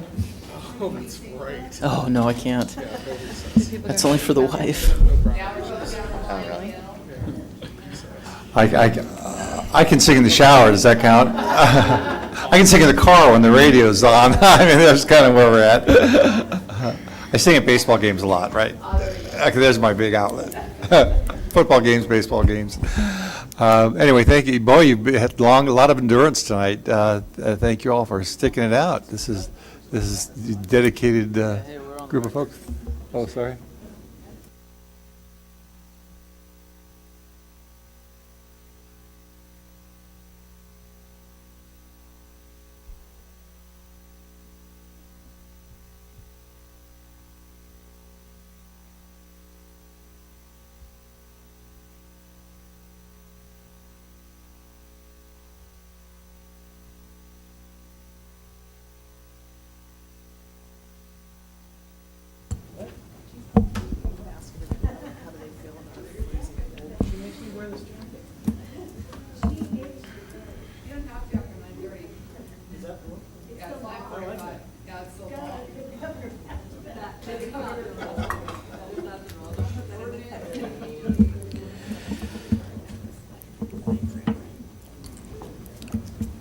All right, thank you for that time to clear my throat.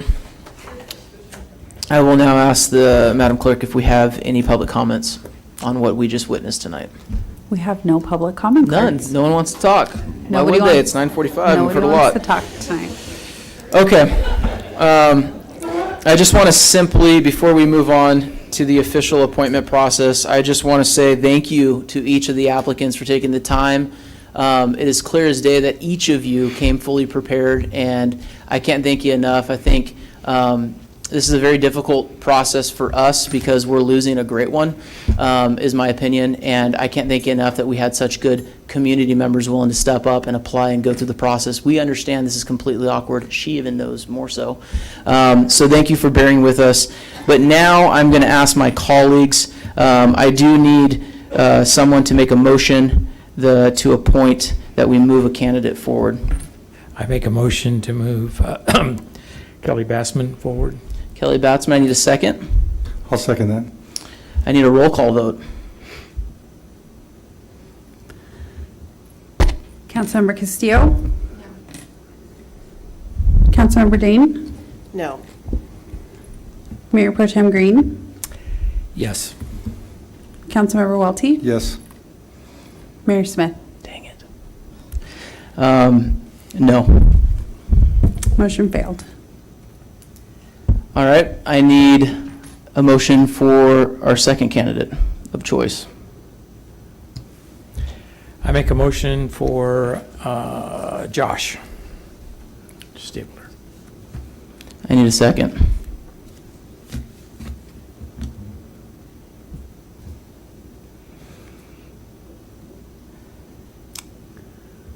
Anyone? Nope.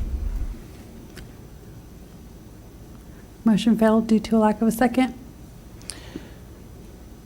All right, I need a motion for our third choice.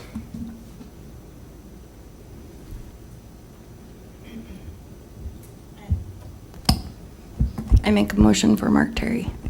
I need a second on Mark Terry. Second. I need a roll call vote. Councilmember Castillo? Aye. Councilmember Dane? Aye. Mayor Pro Tem Green? Microphone's not on. Do it one more time. No. Chris broke it. It won't pop. There it is. No. Councilmember Welty? Yes. Mayor Smith? Yes. Motion carried. Congratulations, Mr. Terry. Councilmember Terry, congratulations. Thanks again for the applicants. This is not an easy choice.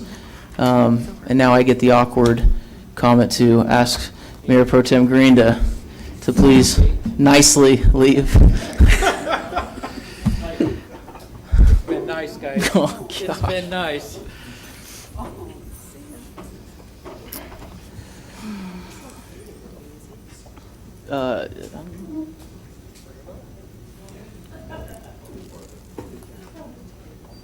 We'll see you at the State of the City, right? Yes, you will. Okay, good. Yes, you will. Thank you.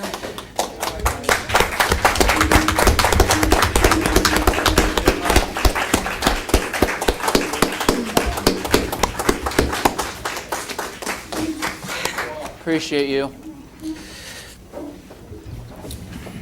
All right, now we get to move on to the oath of office, which is going to be done by our Madam Clerk. So please, it's time to issue the oath of office to our new, now-to-be council member, Mark Terry. Please join us up here.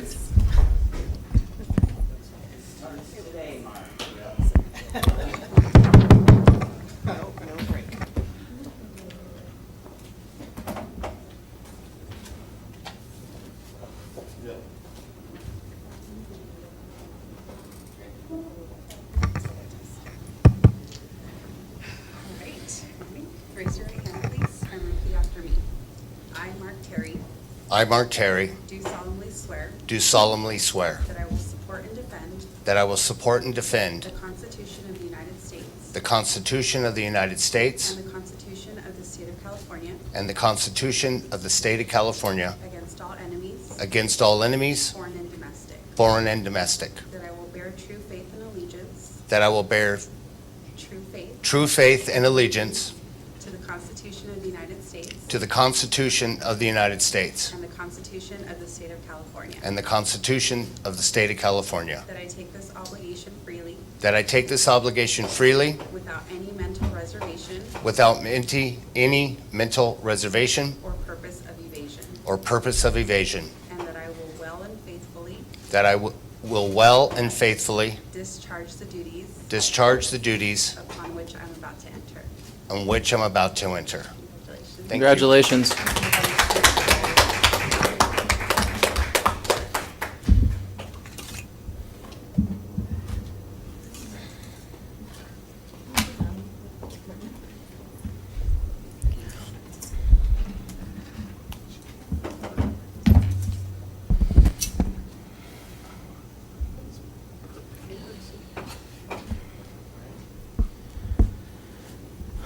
All right.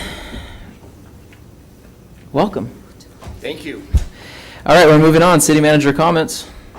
Mayor, if I think it'd be appropriate to allow our newly appointed council member to say a few words. Absolutely. Please.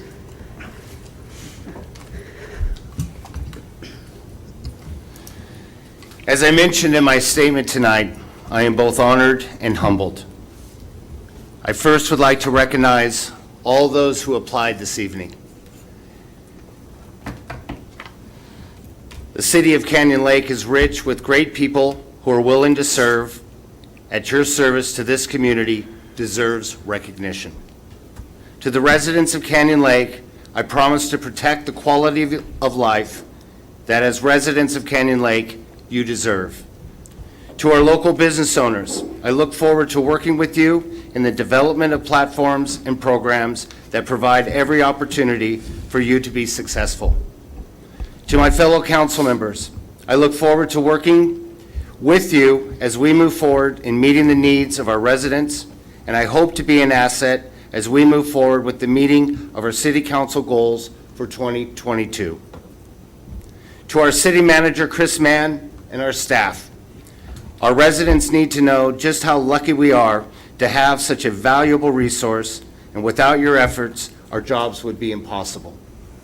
Tonight, the real work begins, and again, I'm appreciative of this great opportunity.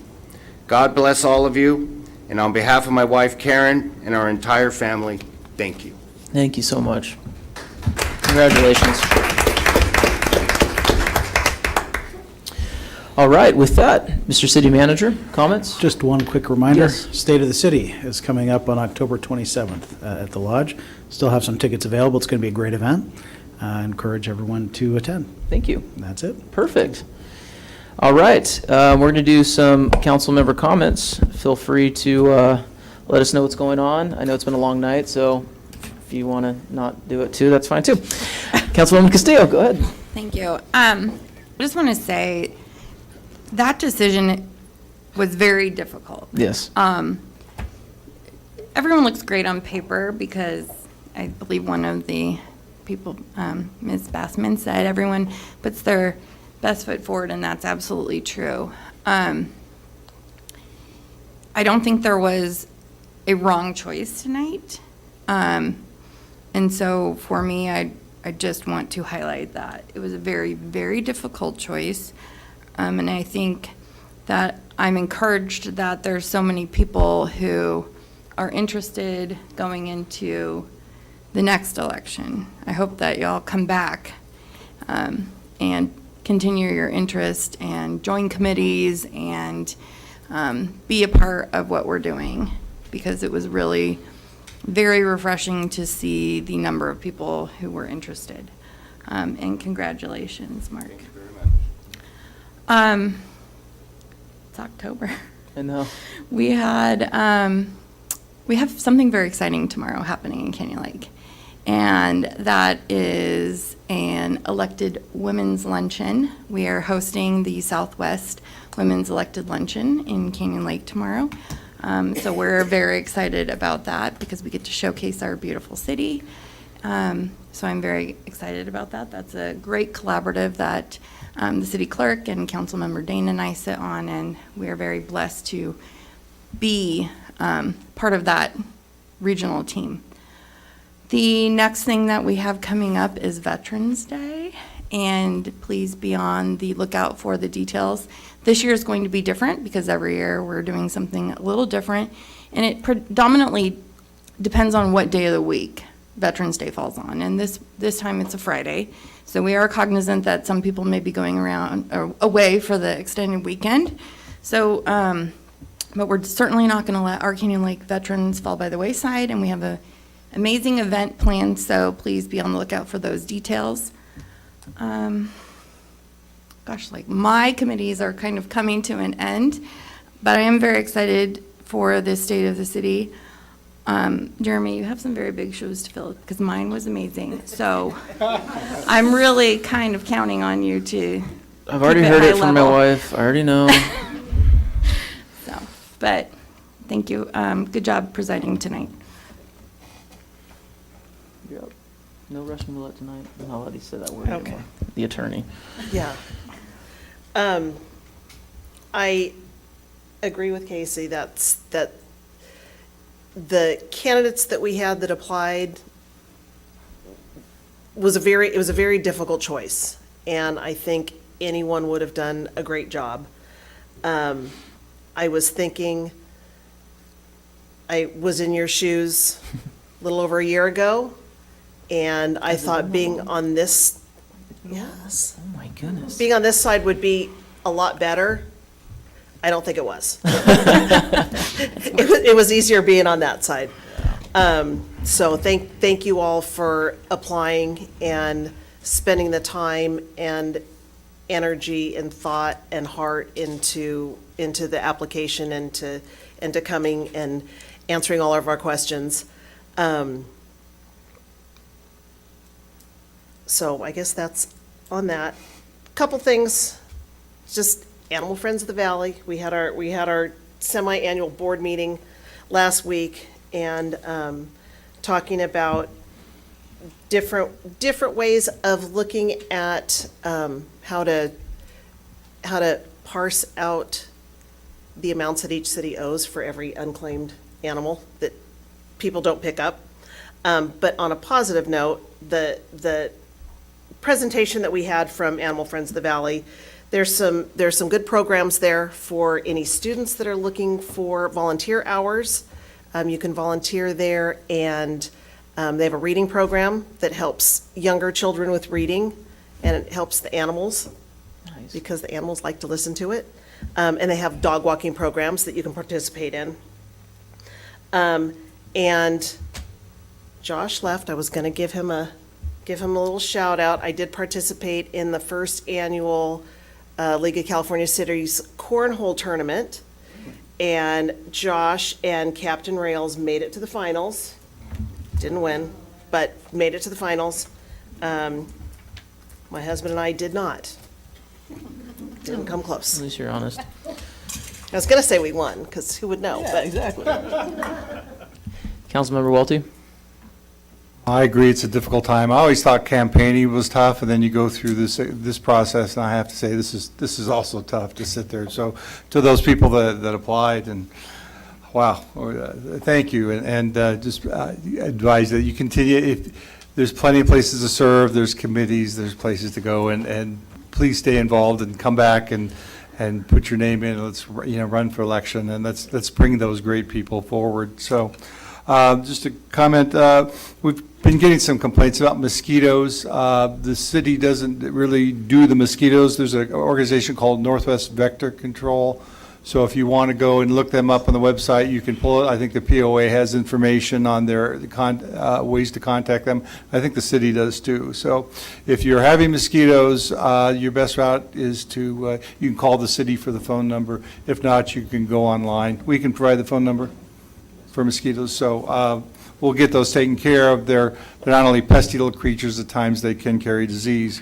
As far as WRCOG is going, everyone's kind of getting ready for the election now, and you can hear the buzz going on. So just again, with the votes coming up next month, so remember to vote. I think our meeting's after the vote.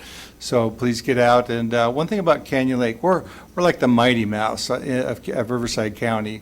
We may not have a lot of people, but we vote. So when people think of Canyon Lake in the political world, they think of voters. And so please, no matter who you vote for or what you feel your passion is, get out there, check the box, so when it comes time for regional government, they know that we vote. So the other thing on WRCOG is we are going to start looking at some housing issues as far as our arena numbers. A lot of the cities are still kind of waiting to get their housing element approved. I believe we are too. So they're starting to focus and realize that they are going to have to do some significant work to provide the low-income housing that they've been directed to. So that's going to be a big thing in the future. And that's what I'll have. Thank you, Councilmember Welty. Mark Terry, council member. You got anything to say? I think I'm good for tonight. There you go. This is yours. I'll give you a little Canyon Lake. There you go, my friend. We're excited to have you. I'm going to make it quick. Usually I'd sit up here and talk about RTA and SCAG and how much of government is just overspent. Tonight, I'm simply just going to say congratulations. Thank you. Very, very tough project, tough process tonight. We've had some great applicants, as all of us have said. But for me, my final words tonight in closing is just going to be to our good friend Larry Green, and it's been so fun serving with him. It's been so good. Tonight's been an amazing night, but I'm really excited about the next chapter as well, because I really think that, Mark, you're going to find yourself, there's so much to do. There's so much to chew on here at the city, good opportunities, and we're going to need you. So excited, welcome. With that, my last announcement is going to be our next city council meeting is going to be Wednesday, November 9th. Goodness gracious, it's already November. That means turkey, and at 5 p.m. for closed sessions and 6:30 for open session. I'm going to adjourn the meeting tonight at 10:01. Couldn't do it at 10, I'm sorry.